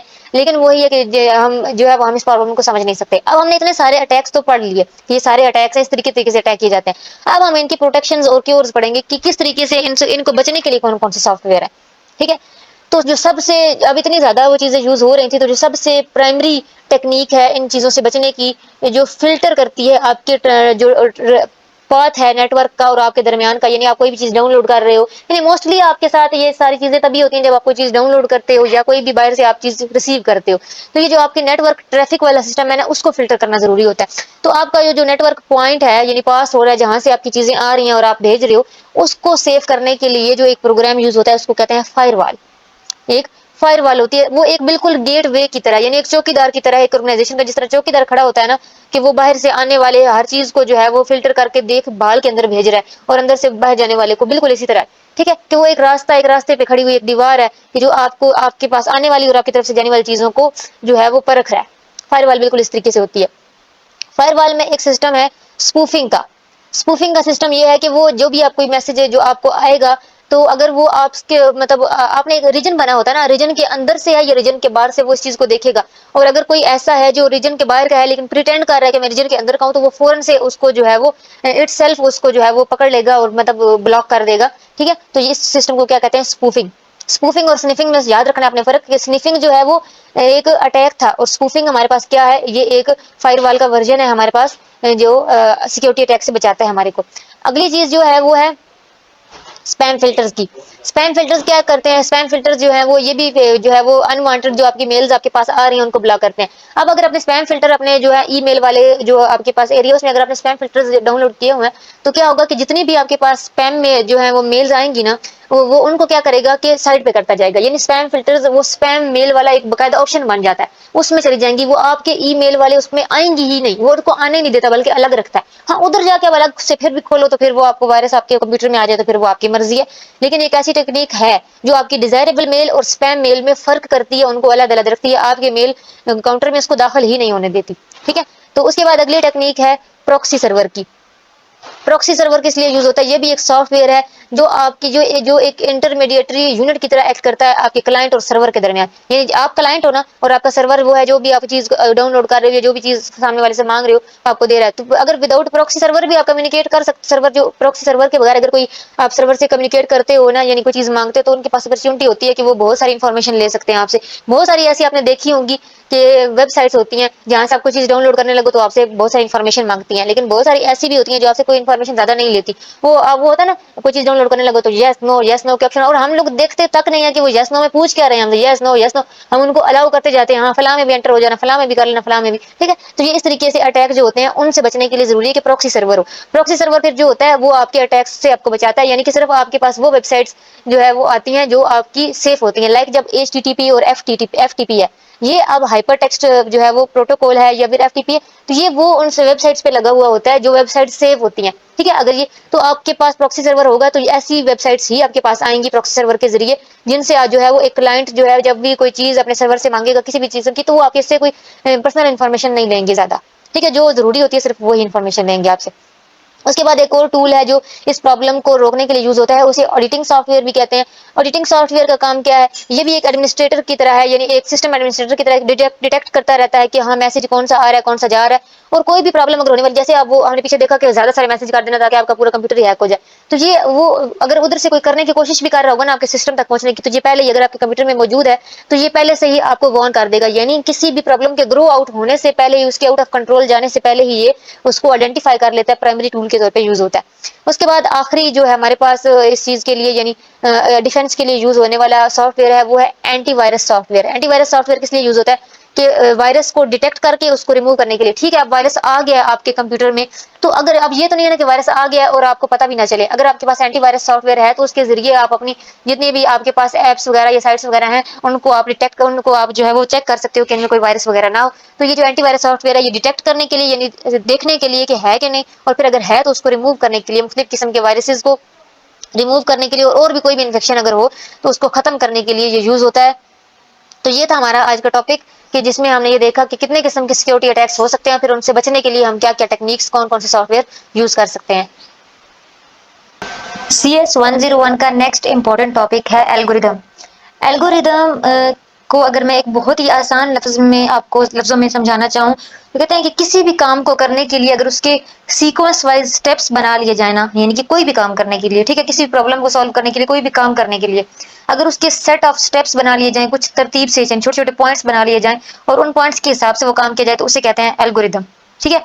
जैसे आप इसकी रियल लाइफ मिसाल है कि अगर आपने एक कप चाय बनानी है तो यहाँ पे देखें, put water in the kettle, पानी केटल में डालोगे, बॉयल होगा वाटर, दूसरा स्टेप, तीसरा स्टेप है कि put T in the water, कि आप उसमें चाय पत्ती डालेंगे, उसके बाद चौथा स्टेप है कि उसमें दूध ऐड करेंगे, पांचवा स्टेप है उसको हिलाएंगे, छठा स्टेप उसमें शुगर ऐड करेंगे, और सातवां स्टेप है कि आप उसको कप में डालेंगे, और आठवां है कि पिएंगे, ठीक है। तो यानी कि एक चाय को बनाने के लिए भी अगर हम उसके स्टेप्स बनाए तो 8 स्टेप बनते हैं। यानी अगर कोई भी काम इस तरह स्टेप्स के साथ किया जाए तो इसको कहते हैं एल्गोरिदम बनाना, ठीक है। यानी कि set of steps that define how a task is performed, यानी ऐसे स्टेप्स बनाना जो बताएगा आपको कि ये काम किस तरीके से होना है, स्टेप वाइज। तो ये जो स्टेप वाइज काम किया जाता है कोई भी प्रॉब्लम सोल्व करने के लिए, कोई भी काम करने के लिए, इसको कहते हैं एल्गोरिदम, ठीक है। उसके बाद जैसे अब यहाँ पे एक और काम का इन्होंने बताया हुआ, जैसे कन्वर्ट किलोमीटर्स टू मीटर्स, अगर हमने कन्वर्ट करना हो किलोमीटर्स को मीटर्स में, तो इसके लिए एल्गोरिथम अगर हम बनाए तो क्या है कि टेक इनपुट ऑफ किलोमीटर, यानी इनपुट आपकी किलोमीटर जिसको आपने मीटर में कन्वर्ट करना है, वो जो भी रकम मौजूद है वो आप लिखेंगे, फिर उसके बाद उस जो इनपुट आपने लिखी है उसको मल्टीप्लाई करेंगे 1000 के साथ, तो उसके बाद डिस्प्ले जो रिजल्ट होगा तीसरे ऑप्शन में आपके पास आपकी प्रॉब्लम सोल्व हो चुकी है।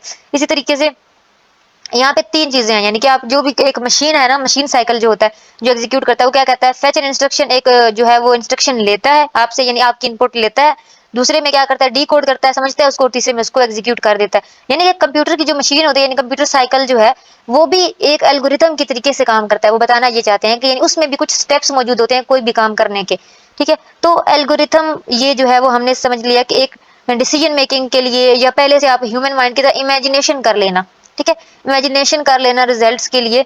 तो ये एक किस्म की आप कह सकते हैं कि हमने एक तरतीब बनाई हुई होती है कोई भी काम करने के लिए, ये एल्गोरिथम है। अब एल्गोरिथम को हम कंप्यूटर की जुबान में अगर देखें, क्या कंप्यूटर में जो है कि काम करने के लिए कोई भी, यानी कि एक कोई भी प्रॉब्लम है उसको सॉल्व करने के लिए हम एक पूरा सेट बनाएंगे, उसमें जितने भी स्टेप्स होंगे उसका एक सेट बना लिया जाए। अब उस सेट की 4 खसूसियात होना बहुत जरूरी है, यानी कोई भी तब तक एल्गोरिथम नहीं होगा जब तक वो उसके 4 उसमें खसूसियात नहीं होंगी, समझने कंपोनेंट्स नहीं होंगे। सबसे पहली चीज है कि उसमें ऑर्डर होना चाहिए, सीक्वेंस होनी चाहिए, ठीक है। वो एक सीक्वेंस में होना चाहिए, एम्बिगियस जो है वो होना चाहिए, अनएम्बिगियस जो है सॉरी अनएम्बिगियस होना चाहिए, एम्बिगियस नहीं होना चाहिए। एम्बिगियस का मतलब क्या होता है कि मतलब उसमें जो स्टेप्स हैं वो इतने क्लियर होने चाहिए कि उस स्टेप का कोई और मतलब ना हो, यानी लफ्ज बिल्कुल ऐसे क्लियर यूज हो रहे हैं कि किसी भी किस्म की जो है वो उसमें जो है वो आप कहें कि कंफ्यूजन वाला तो सिस्टम ही ना हो, ठीक है। तीसरा स्टेप क्या है कि एग्जीक्यूटेबल होना चाहिए, यानी आपने जो स्टेप्स बनाए हैं वो करने के काबिल भी होने चाहिए। और उसकी आखिरी जो खसूसियत है वो है टर्मिनेटिंग होना चाहिए, यानी वो एल्गोरिथम एक टाइम पे आके खत्म जरूर हो, ऐसा ना हो कि आप कोई ऐसा काम कर रहे हो जिसके वो खत्म ही ना हो, वो एल्गोरिथम नहीं हो सकता, ठीक है। एल्गोरिथम की चार खसूसियात क्या है कि उसमें सीक्वेंस होनी चाहिए, फिर वो एग्जीक्यूटेबल होना चाहिए, फिर अनएम्बिगियस होना चाहिए यानी कि क्लियर होना चाहिए बिल्कुल उसका प्रोसेस, और चौथा क्या है कि टर्मिनेटिंग प्रोसेस होना चाहिए, यानी वो प्रोसेस एक टाइम पे एक जगह पे आके उसका एंड जरूर हो, ठीक है। तो ये हमारे चार खसूसियात हैं हमारे एल्गोरिथम की, तब हमारा एल्गोरिथम बनता है। अच्छा, जो एल्गोरिथम है ना इसकी मतलब इसमें कुछ आपके पास टर्मिनल यूज होंगी, टर्मिनोलॉजीज लाइक एक एब्स्ट्रैक्ट लफ्ज यूज होता है। एब्स्ट्रैक्ट का मतलब क्या होता है? एब्स्ट्रैक्ट का मतलब ये होता है कि जब तक वो चीज आपके ख्यालों में है, यानी उसका कंसेप्ट जो होते हैं आपके, ठीक है, उसकी फिजिकल कोई जो है वो आपके पास लुक ना हो फिजिकल, तो जो सिर्फ एक ख्याली चीज होती है ना वो उसे कहते हैं एब्स्ट्रैक्ट। यानी कि अगर हम कहें ना स्टोरी, स्टोरी को अगर जब तक वो लिखी गई नहीं है ना तो वो सिर्फ एक कंसेप्ट है, एक एब्स्ट्रैक्ट है। लेकिन अगर हम कहें स्टोरी बुक, तो वो स्टोरी जब बुक में आ जाएगी, ट्रांसलेट हो जाएगी, तो वो क्या हो जाएगी, वो हमारे पास प्रेजेंटेशन होती है, ठीक है। यानी एक एब्स्ट्रैक्ट होता है, एक प्रेजेंटेशन होती है। तो एब्स्ट्रैक्ट जो होता है यानी एक एल्गोरिथम एक एब्स्ट्रैक्ट होता है, वो प्रेजेंटेशन से अलग होता है, ठीक है। यानी पहले एक एब्स्ट्रैक्ट यानी ख्याली आपने पूरा खाका बनाया हुआ होता है, ख्याली खाका बनाया हुआ होता है, और फिर हम उसकी प्रेजेंटेशन करते हैं, ठीक है। प्रेजेंटेशन का मतलब यही है कि फिर आप उसको वो जो आपने ख्याल लिखा हुआ है उसको आप प्रेजेंट कर दो, यानी ये प्रेजेंटेशन। प्रेजेंटेशन यानी एक एब्स्ट्रैक्ट होता है, एक प्रेजेंटेशन होती है, ये दो टर्मिनोलॉजीज है। प्रेजेंटेशन के लिए अब क्या है कि मुख्तलिफ तरीके होते हैं प्रेजेंटेशन के। एक प्रेजेंटेशन यानी लोगरिथम बनाने के तीन तरीके हैं। लोगरिथम बनाने के तीन तरीके कौन कौन से हैं? पहला है सूडो कोड बनाना, दूसरा है फ्लो चार्ट, और तीसरा होता है एक्चुअल कोड, ठीक है। अब कंप्यूटर के लिए क्योंकि हम बना रहे हैं, तो कंप्यूटर को जो यूज होती है कंप्यूटर में जुबान, वो तो कोडिंग की जुबान यूज होती है, ठीक है। तो एक्चुअल कोड बनने से पहले मुख्तलिफ यानी कि हेल्पिंग के तौर पे आप सूडो कोड भी बना सकते हो, यानी कि वही कोड जो कंप्यूटर में तो तरतीब से मुख्तलिफ लफ्जों को देकर यूज होना है ना, उसको यानी अपनी समझ के लिए आप एक सूडो कोड के तौर पे बना सकते हो, ठीक है। और उसके अलावा फ्लो चार्ट भी बन सकता है। इन पर मजीद हम डिटेल से आगे बढ़ते हैं कि ये क्या होते हैं। लेकिन वो क्या कहते हैं कि मतलब जैसे अब एल्गोरिथम बनाने के लिए कुछ हर जुबान के अपने एक होते हैं ना कि मतलब कुछ वो साइंस होते हैं जैसे, ठीक है। तो इसमें भी कुछ साइंस यूज होते हैं, बिल्डिंग ब्लॉक्स यूज होते हैं, जिनको हम प्रिमिटिव्स कहते हैं, ठीक है। प्रोग्रामिंग लैंग्वेज के अपने कुछ जो है वो कम्प्लेक्स आइडियाज को प्रेजेंट करने के लिए कुछ प्रिमिटिव्स होते हैं, कुछ साइन लैंग्वेज होती है, ठीक है। जैसे अब यहाँ पे इन्होंने सेंटेक्स और उनके सेमनेटिक्स दिए हुए हैं। सेंटेक्स वो होते हैं यानी जो निशान है, और फिर सेमनेटिक्स उनकी वजाहत है, यानी कि ये जो निशान है पहला, ये तीर जिसमें कर्व आया हुआ है, इसका मतलब है कि turn paper over as in, यानी जैसे ही पड़ा हुआ है इसको टर्न ओवर कर दो। इसी तरीके से ये मुख्तलिफ इन्होंने शेप्स बताई हुई हैं, यानी ये लफ्ज अगर उसमें यूज हुए होंगे आपके सूडो कोड में, तो आपको इसका मतलब पता होना चाहिए, ठीक है। ये परमिटिव्स होते हैं, लेकिन इस तरीके की कुछ ना कुछ जो है वो वर्ड्स जो है वो यूज हुए होते हैं, जो खसूसी तौर पे उस लैंग्वेज से जो है वो जुड़े होते हैं। अब जो प्रेजेंटेशन है सूडो कोड के तौर पे, तो सूडो कोड किस तरीके से लिखा जाता है?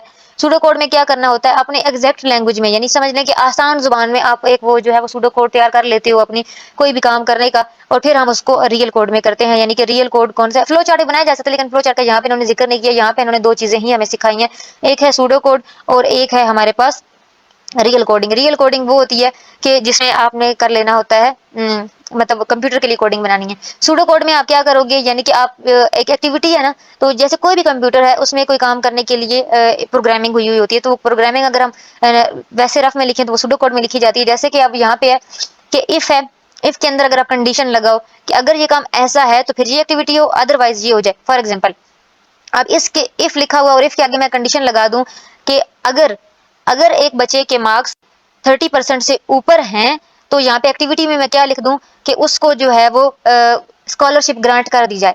एल्स मैं क्या कह रही हूँ कि एल्स फिर दूसरा मैसेज क्या है यहाँ पे कि वो क्वालिफाइड नहीं करेगा स्कॉलरशिप के लिए। अब यहाँ पे मैंने जब इफ में जो कंडीशन लगाई है कि अगर उसके 33% से ज्यादा मार्क्स हैं, अगर तो कंडीशन दुरुस्त होगी तो कंप्यूटर आपके जो फर्स्ट एक्टिविटी है, फर्स्ट मैसेज है, उसको शो कर देगा, वरना क्या करेगा, एल्स के बाद जो लिखा हुआ है यहाँ पे मैसेज वो शो कर देगा। यानी कि ये इस तरीके से जो है वो सूडो कोड बनाए जा सकते हैं कोई भी काम करने के लिए। इस तरीके की ये कोडिंग जो है आपकी बहुत सारी रियल टाइम मशीन में होती है। फॉर एग्जाम्पल मैं आपको एक बड़ी आसान सी मिसाल देती हूँ, आपकी एटीएम की मशीन। आपको पता है एटीएम की मशीन में आप जो है वो अपना जो है जो आईडी पासवर्ड जो भी आपके पास पासवर्ड होता है वो एंटर करते हो। अगर तो आप एंटर पासवर्ड जो एंटर करते हो आपका वो ठीक होता है, तो वो आपको नेक्स्ट की तरफ लेके चला जाता है, ठीक है, नेक्स्ट आपके जो भी प्रोसेस होता है उसकी तरफ लेके चल जाता है। लेकिन अगर आपका पासवर्ड ही गलत है तो उसी वक्त आपके पास जो है वो एक ऑप्शन शो होना शुरू हो जाएगा, जिसकी वजह से वो अगला प्रोसेस आप नहीं कर सकते हो, आप पैसे नहीं निकलवा पाओगे। ये तो एक सिस्टम मौजूद है उसके अंदर, ये इफ एल्स वाला, ठीक है, कि वो उसके अंदर एक पहले से वहां पे आपको बंदा हर वक्त खड़े होकर उसे एग्जीक्यूट तो नहीं कर रहा ना, बल्कि उधर उसकी प्रोग्रामिंग एक सेट है, उसमें ये इफ एल्स का स्ट्रक्चर लगा हुआ है कि इफ अगर उसका मतलब ये कोड या उसका जो यूजर नेम है ये ठीक है तो एक्टिविटी ये है कि आगे उसको फर्दर अगला काम करने दिया जाए और उसको वो पैसे निकाल सकता है। एल्स एल्स के बाद जो मैसेज एक लिखा हुआ है ऑलरेडी उसमें कि आप उसको बता दें कि आपका ये वैलिड नहीं है, या कोई भी जो मैसेज आपके पास एक शो होना शुरू हो जाता है। ठीक है, तो ये इफ एल्स का स्ट्रक्चर हमारी बहुत सारी चीजों में यूज होता है, जैसे कि दरवाजों के जो लॉक ऑटोमेटिक लॉक होते हैं उनमें ये यूज हुआ होता है। तो ये एक सूडो कोड आसानी से, यानी इसकी असल जो कोडिंग है कंप्यूटर की जुबान में वो बाद में होती है, लेकिन इसको हम इस जुबान में, जो जुबान हमें समझ में आती है उसमें अगर हम ये कोड बनाते हैं तो इसको सूडो कोड कहते हैं। तो ये था हमारे लोगरिथम। अब लोगरिथम में जो है मुख्तलिफ किस्म के लोगरिथम बनाए जाते हैं, जो है वो एक हमारा जैसे ये इफ एल्स का स्ट्रक्चर था, इस तरह हमारे वाइल लूप होते हैं, रिकर्सिव लूप होते हैं। तो नेक्स्ट मैंने इंपॉर्टेंट टॉपिक लिखे हुए हैं तो उनमें मैं वो आपको समझा दूंगी। 101 का नेक्स्ट इंपॉर्टेंट टॉपिक है आइटरेटिव स्ट्रक्चर। आइटरेटिव स्ट्रक्चर बताने से पहले मैं आपको एक चीज और बता दूं कि आपको जो सूडो कोड लिखना होता है, जो सिचुएशन दी जाती है, लाइक जैसे एक लिखा हुआ है सूडो कोड एक चीज का कि आपको बोला गया है कि आपने एक ग्रीटिंग मैसेज प्रिंट करना है जिसमें यानी कि 3 बार हेलो प्रिंट होना चाहिए, तो उसके लिए अगर सूडो कोड लिखा जाएगा तो वो जो एक कोड एक तरीके से बनाया जाता है वो किस तरीके से है, यानी कि अगर हम ये हेलो है तो एक तो कोड इस तरीके से होगा कि आप 3 बार उसे लिखो तब जाके, लेकिन कुछ चीजें ऐसी होती है जो बार बार, यहाँ पे तो सिर्फ 3 बार बोला गया, लेकिन कुछ प्रोग्राम ऐसे होते हैं जिनमें आपको एक ही चीज बार बार बहुत बार करनी होती है, तो उसमें फिर जो है वो लूप्स की जरूरत पड़ती है। तो जब भी किसी चीज की रिपीटिशन करनी होती है तो वाइल लूप यूज होती है, और वाइल लूप के साथ फिर इस तरीके से सूडो कोड बनता है। यहाँ पे डेफ लिखना है, ये मतलब इस तरीके से आपके पास सिचुएशन चेंज भी आ सकती है, ये इसलिए समझा रही हूँ कि ये इंपॉर्टेंट है। डेफ लिखना, और डेफ के बाद आपको जो भी काम बोला गया, यानी कि यहाँ पे ग्रीटिंग बोला गया इस वजह से आप ग्रीटिंग लिख रहे हो, आपको कोई लिस्ट में से मैक्सिमम नंबर जो चूज करना है तो आपको वहां लिख दोगे कि फाइंड मैक्सिमम, जो भी आपको बोलोगे यहाँ पे आपने अपने टॉपिक का नाम लिखना है, जो भी आपका टॉपिक होगा। फिर अगली चीज आपने इसी तरीके से आगे ये जो है वो ब्रैकेट्स बनानी है, और नीचे काउंट वो है कि जितनी बार आपको वो चीज प्रिंट करनी है। काउंट में आप 3 लिखेंगे। वाइल लूप है, वाइल लूप ही जो मैंने जैसे आपको बता दिया कि इसमें ही जो है वो आपकी आइटरेशन होती है बार बार करने वाली, यानी जब आपने एक ही चीज बार बार करनी हो तब आप वाइल लूप यूज करते हैं। और वाइल के आगे कंडीशन जरूर होती है, यानी जब तक ये कंडीशन सही होगी तब तक आपका जो है वो चलता रहेगा और इतनी बार वो चीज प्रिंट होती जाएगी। अब कंडीशन में इन्होंने क्या लिखा हुआ है कि जब तक आपका काउंट जो है वो 0 से जो है वो बड़ा है तब तक आपकी वाइल लूप चले। ठीक है, 0 से बड़ा, यानी आपका काउंट ये जो है ये 0 से बड़ा रहना चाहिए। ठीक है, तब तक वो क्या करता रहेगा, यहाँ पे हमारी बॉडी में क्या लिखा हुआ है कि प्रिंट हेलो, जब तक ये कंडीशन सही रहेगी ये वाला हेलो प्रिंट होता रहेगा। और क्या है कि हर प्रिंट के बाद क्या है कि काउंट में से 1 माइनस हो जाना है। अब ये इन्होंने एक प्रोग्राम लिख दिया हुआ है, जब ये एग्जीक्यूट होगा तो सबसे पहले क्या किया जाएगा कि वाइल की कंडीशन चेक की जाएगी कि काउंट क्या हमारा जो है वो 0 से बड़ा है, तो हमारा काउंट 3 है फिलहाल, तो ये 0 से बड़ा है, इसलिए हम क्या कर देंगे वो प्रिंट कर देगा हेलो। उसके बाद काउंट में से 1 माइनस हो जाएगा, और उसके बाद दोबारा से नेक्स्ट आइटरेशन शुरू होगी, वो कंडीशन देखी जाएगी काउंट की कि क्या हमारा काउंट 0 से बड़ा है, तो अब काउंट हमारा 2 रह चुका है, तो हमारा काउंट बड़ा है, तो हमारी जो है वो शर्त जो लगाई गई थी कंडीशन वो पूरी हो चुकी है, इसलिए वो अगेन प्रिंट कर देगा हेलो, और फिर काउंट में से 1 माइनस हो जाएगा। नेक्स्ट फिर थर्ड लूप शुरू होगी, और थर्ड में फिर वो कंडीशन देखेगा कि क्या हमारा काउंट जो है वो बड़ा है 0 से, अब हमारा काउंट 1 है तो हमारा काउंट अभी भी 0 से बड़ा है, इसलिए वो प्रिंट कर देगा हेलो। 3 बार प्रिंट हो चुका है हेलो। उसके बाद जब फिर काउंट में से 1 माइनस होगा, तो अब जब कंडीशन चेक की जाएगी कि क्या हमारा काउंट 0 से बड़ा है, तो अब हमारा काउंट 0 से बड़ा नहीं है क्योंकि 0 है, तो 0 0 के बराबर होता है, बड़ा नहीं होता। हमारी जो है वो लूप जो है, जो हमारी कंडीशन है वो गलत हो चुकी है, तो यहाँ पे हमारा प्रोग्राम टर्मिनेट हो जाएगा और हम सिर्फ 3 बार प्रिंट करेंगे, यानी 3 बार वो हमारी मशीन जो है वो उसको हेलो को प्रिंट करेगी। और इस तरीके से हमने कंडीशन लगानी होती है कि जितनी बार हमने प्रिंट करना है उतना ही हमें कंडीशन लगानी है, और उसके बाद आप कंडीशन गलत हो जाए तो वो प्रोग्राम ऑटोमेटिकली क्या हो जाता है, टर्मिनेट हो जाता है। ठीक है, इसी तरीके से ये इफ एल्स की प्रोग्राम होता है। इफ एल्स में क्या होता है कि आपने कंडीशन लगाई है, इफ की कंडीशन में आपने 2 लिखे होते हैं कि इफ अगर ठीक है आपका तो फर्स्ट वाली एक्टिविटी रन हो जाएगी, और अगर वो ठीक नहीं है आपकी इफ वाली कंडीशन तो फिर दूसरी वाली एक्टिविटी रन हो जाती है। तो अब मैं आपको आइटरेशन बता देती हूँ। आइटरेशन में मैंने आपको जैसे कि बता दिया कि वही चीज जब बार बार होनी हो तो ये आइटरेशन वाला होता है। अब आइटरेशन में डिफरेंट स्ट्रेटजीज हैं जो मैं आपको करवा देती हूँ। ये आइटरेटिव स्ट्रक्चर ये होता है कि सीक्वेंशियल सर्च करना एल्गोरिथम में, यानी कोई भी चीज आपको बोली गई है तो उसको सीक्वेंशियली सर्च करना, एक तरफ से शुरू करना है और उसको सर्च करना। जैसा कि अब हम करें कि हमें कोई एक लाइन दी गई है और उसमें से हमें बोला गया है कि हम सर्च करें इसमें से फाइंड मैक्सिमम नंबर, यानी कि यहाँ पे एक मिसाल होगी, मैं उसको बता देती हूँ आपको। ये जो मैंने चीज आपको ऊपर समझाई है ये वही यहाँ पे लिखी हुई है कि वाइल में कंडीशन लगेगी, फिर बॉडी में वो होगा जो हमें करने का कहा गया, यानी कि जैसे ऊपर हमने कहा था प्रिंट हेलो करना होता है। ठीक है, और उसके बाद क्या होगा, शुरू काम कहाँ से होगा, साइकिल शुरू होगा, check the condition, condition check की जाएगी, कंडीशन अगर ट्रू है तो एग्जीक्यूट द बॉडी, फिर कंडीशन चेक की जाएगी, एग्जीक्यूट द बॉडी। जब तक आपकी कंडीशन सही रहेगी तब तक आपकी जो बॉडी है वो एग्जीक्यूट होती रहेगी अनटिल द कंडीशन फेल। जब आपकी कंडीशन फेल हो जाएगी आपका प्रोग्राम टर्मिनेट हो जाएगा। यही आइटरेशन में होता है। अब आइटरेशन की यहाँ पे एक मिसाल टर्मिनेशन कंडीशन यहाँ पे बताएगी वही कि जब आपकी कंडीशन फॉल्स हो जाए तो उससे टर्मिनेशन कंडीशन कहते हैं। ये देखें मिसाल देखें आप, लूप्स एग्जीक्यूशन किस तरीके से होती है कि आपको जैसे सूडो कोड बनाना है कि आपको एक लिस्ट दी गई है और उसमें से आपको मैक्सिमम नंबर तलाश करना हो, तो इटरेटिव स्ट्रक्चर ये है कि आपको सीक्वेंस से काम करना है। इटरेटिव स्ट्रक्चर ये कहता है कि आपने सीक्वेंस से काम करना है। अब इसके लिए इन्होंने यहाँ पे ये कोड बनाया हुआ है मैक्सिमम वैल्यू जो है वो उसको सर्च करने के लिए। इसको आप अगर समझना भी है तब भी याद भी कर लीजिएगा, लेकिन मैं समझाने की भी कोशिश करती हूँ। ये देखें डेफ, जिस तरह पहले हमने देखा था डेफ लिखा है, उसके बाद हमने जो उधर ग्रीटिंग लिखा हुआ था यहाँ पे फाइंड मैक्सिमम लिखा और इस तरीके से स्ट्रक्चर बना लिया। अब हमने इसमें कुछ इस तरीके से इसका सिस्टम बनाना है कि हमारी ये लूप जब एग्जीक्यूट हो तो हमें मैक्सिमम नंबर दे के जाए। ठीक है, तो हम इसमें एक है maximum, maximum is equal to first number in the list और current is equal to second number in the list. उसके बाद वाइल में ये शर्त लगाई गई है कि जब तक इस लिस्ट में एलिमेंट मौजूद है तब तक ये लूप चलती रहे। ठीक है, फिर इफ में ये लगाया गया कि मैक्सिमम जब तक जो है वो बड़ा है करंट से तब तक जो है वो एग्जीक्यूट होता रहेगा, यानी तब तक हमने आगे चलना है। Maximum is equal to current, और इस तरीके से आप इसको रटा लगा के भी याद कर लो, जिस तरीके से भी याद कर लो कि पेपर में एक क्वेश्चन आता है या ये वाला आ जाता है या ग्रीटिंग वाला एग्जैक्ट आ जाता है, इस तरीके की कोई भी कंडीशन आपके पास आ जाती है, आपको ये स्ट्रक्चर आना चाहिए, ये स्ट्रक्चर इसी तरीके से बनना है।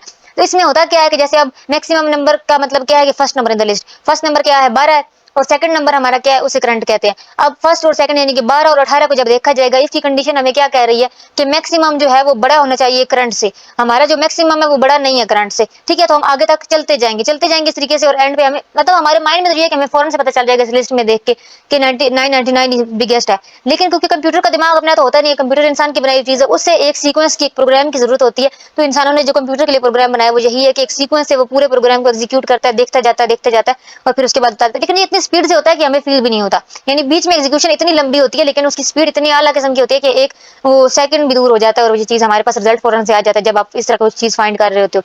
तो ये था हमारा आइटरेटिव स्ट्रक्चर। आई होप आपको समझ में आ गया होगा, कोई कंफ्यूजन हो तो कमेंट बॉक्स में पूछ सकते हैं। नेक्स्ट हमारा इंपॉर्टेंट टॉपिक है रिकर्सिव स्ट्रक्चर। पहले हमने पढ़ा आइटरेटिव स्ट्रक्चर। आइटरेटिव स्ट्रक्चर में हमने क्या कहा था कि सीक्वेंस के साथ सर्च होती है, लेकिन ये बाइनरी सर्च एल्गोरिथम है। ठीक है, इसमें क्या तरीका होता है सर्च करने का, यहाँ पे मैं आपको टेबल में दिखा देती हूँ कि इसमें जब कोई ऐसी लिस्ट वगैरह दी जाती है, जैसे अब ये लिस्ट है, इसे अल्फाबेटिकली ऑर्डर करना था कि आप आगे पीछे लिखे हुए थे और इसको अल्फाबेटिकली ओरिजिनल और जो है वो इसको ऑर्डर करना था। तो इसमें ये क्या करता है कि आपकी उस लंबी लिस्ट के दो हिस्से कर लेता है दरमियान में से, जैसे यहाँ पे एक फर्स्ट पार्ट बना दिया गया, नीचे वाला सेकंड को यहाँ पे अलग कर लिया गया, फिर इस सेकंड के भी सब पार्ट मजीद बना लेता है और फिर उनकी तरतीब दे के और आखिर में यानी कि छोटे छोटे पार्ट्स को हल करके फिर आखिर में सॉल्यूशन को इकट्ठा कर देना, इसे कहते हैं रिकर्सिव स्ट्रक्चर। बस आपने इसका कांसेप्ट याद रखना रिकर्सिव स्ट्रक्चर का और उसकी तारीफ याद कर लीजिएगा, बस ये इतना ही इंपॉर्टेंट था। और हमारा आखिरी इंपॉर्टेंट टॉपिक है सॉफ्टवेयर वेरिफिकेशन का। सॉफ्टवेयर वेरिफिकेशन का क्या मतलब है कि अभी तक हमने जितने एल्गोरिदम बनाए, ये एल्गोरिदम क्यों बनाए जाते हैं, किसी न किसी सॉफ्टवेयर को बनाने के लिए। जैसे कि मैंने आपको जब मैं एल्गोरिदम समझा रही थी तो मैंने आपको जो है वो एटीएम की मशीन की जो है वो मिसाल दी कि उसमें इस तरीके से प्रोग्राम लिखा जाता है, यानी इन सारे प्रोग्राम्स को लिखने का मकसद कोई ना कोई सॉफ्टवेयर बनाना होता है। ठीक है, तो जो आपने प्रोग्राम लिखा है उसका एक सॉफ्टवेयर बनाया है, प्रोग्राम लिखने के बाद एक सॉफ्टवेयर बना है, तो फिर उस सॉफ्टवेयर की वेरिफिकेशन होना जरूरी है। वेरिफिकेशन का मतलब ये है कि आप इवेलुएट करते हो कि जिस काम के लिए ये जो हमने ये प्रोग्राम बनाया है कि क्या इसमें इतनी कैपेसिटी है, क्या इसका जो सोल्यूशन है वो इतना एक्यूरेट होगा कि वो प्रॉब्लम सॉल्व हो सके। ठीक है, तो इसे कह रहे हैं सॉफ्टवेयर वेरिफिकेशन। वेरिफिकेशन का एग्जैक्ट मीनिंग अगर मैं बताऊं तो वेरिफिकेशन का मतलब ये है कि यानी एक चीज होती है कि आप बस ठीक है किसी ने बनाया आप कह रहे हो मान लेना, यानी किसी चीज को सही मान लेना और उसको प्रैक्टिकली करके फिर देखना कि वो सही है, इन दोनों में फर्क होता है। तो सिर्फ बिलीव कर लेना और चीज, और वेरिफिकेशन का मतलब है कि आप उसे एग्जीक्यूट करके प्रैक्टिकली करके देखो, वेरीफाई करो कि हाँ ये वाकई चीज इस काबिल है जिस चीज के लिए इसे बनाया गया। यहाँ पे सॉफ्टवेयर फेलियर की कुछ मिसालें दी गई हैं, इनमें से ये आईटी फेलियर की मैं आपको बता देती हूँ कि 2018 में क्या हुआ था कि यूके में एक हॉस्पिटल के अंदर जो है वो एक सॉफ्टवेयर क्रैश हुआ और उसमें क्या हुआ कि पूरे जो पेशेंट की जितनी फाइल्स थी ना वो सारी क्रैश हो गई, डॉक्टर और स्टाफ अब वो फाइल्स तक नहीं पहुंच सकते थे। अब इसकी वजह से क्या हुआ, अब ये टेक्निकल इशू था सॉफ्टवेयर का, कोई सिक्योरिटी इशू नहीं हुआ था। अब सिर्फ एक सॉफ्टवेयर के फेलियर की वजह से इतनी बड़ी प्रॉब्लम हो गई कि सारे जो पेशेंट थे उनकी फाइल्स जो है वो क्रैश हो गई और उनकी नहीं मिली और बहुत सारी जो है वो सर्जरीज वगैरह और दीगर सारी चीजों में बहुत बड़ी प्रॉब्लम पेश आई। इससे क्या हॉस्पिटल की रेपुटेशन तो गई, लेकिन जिंदगी और मौत का मसला होता है स्टूडेंट की। अगर फाइल्स ही गुम हो गई है यानी वो क्रैश हो चुकी है, अब आपके पास नहीं है, कोई रिकॉर्ड ही नहीं है कि उनका अभी तक कितना इलाज हो चुका है, कितना होना है, क्या मेडिसिन यूज हो रही थी। यानी कि कुछ सॉफ्टवेयर इतने क्रूशियल होते हैं, इतनी बड़ी चीजों के यूज होते हैं जिसमें किसी की जिंदगी और मौत का मसला भी होता है। तो यानी इसका बताने का मकसद ये है कि जब ये सॉफ्टवेयर बनाए जाते हैं तो उनकी वेरिफिकेशन होना जरूरी होती है। अब ये सॉफ्टवेयर बनते कैसे हैं, यानी कि वेरिफिकेशन के लिए क्या सिस्टम होते हैं, ये भी आगे आप लोग जो है वो फाइनल वाले पोर्शन में पढ़ेंगे। अभी तक के लिए सिर्फ इतना ही कि वेरिफिकेशन होती क्या है। तो ये था हमारा आज का जो है वो कंप्लीट एक टॉपिक।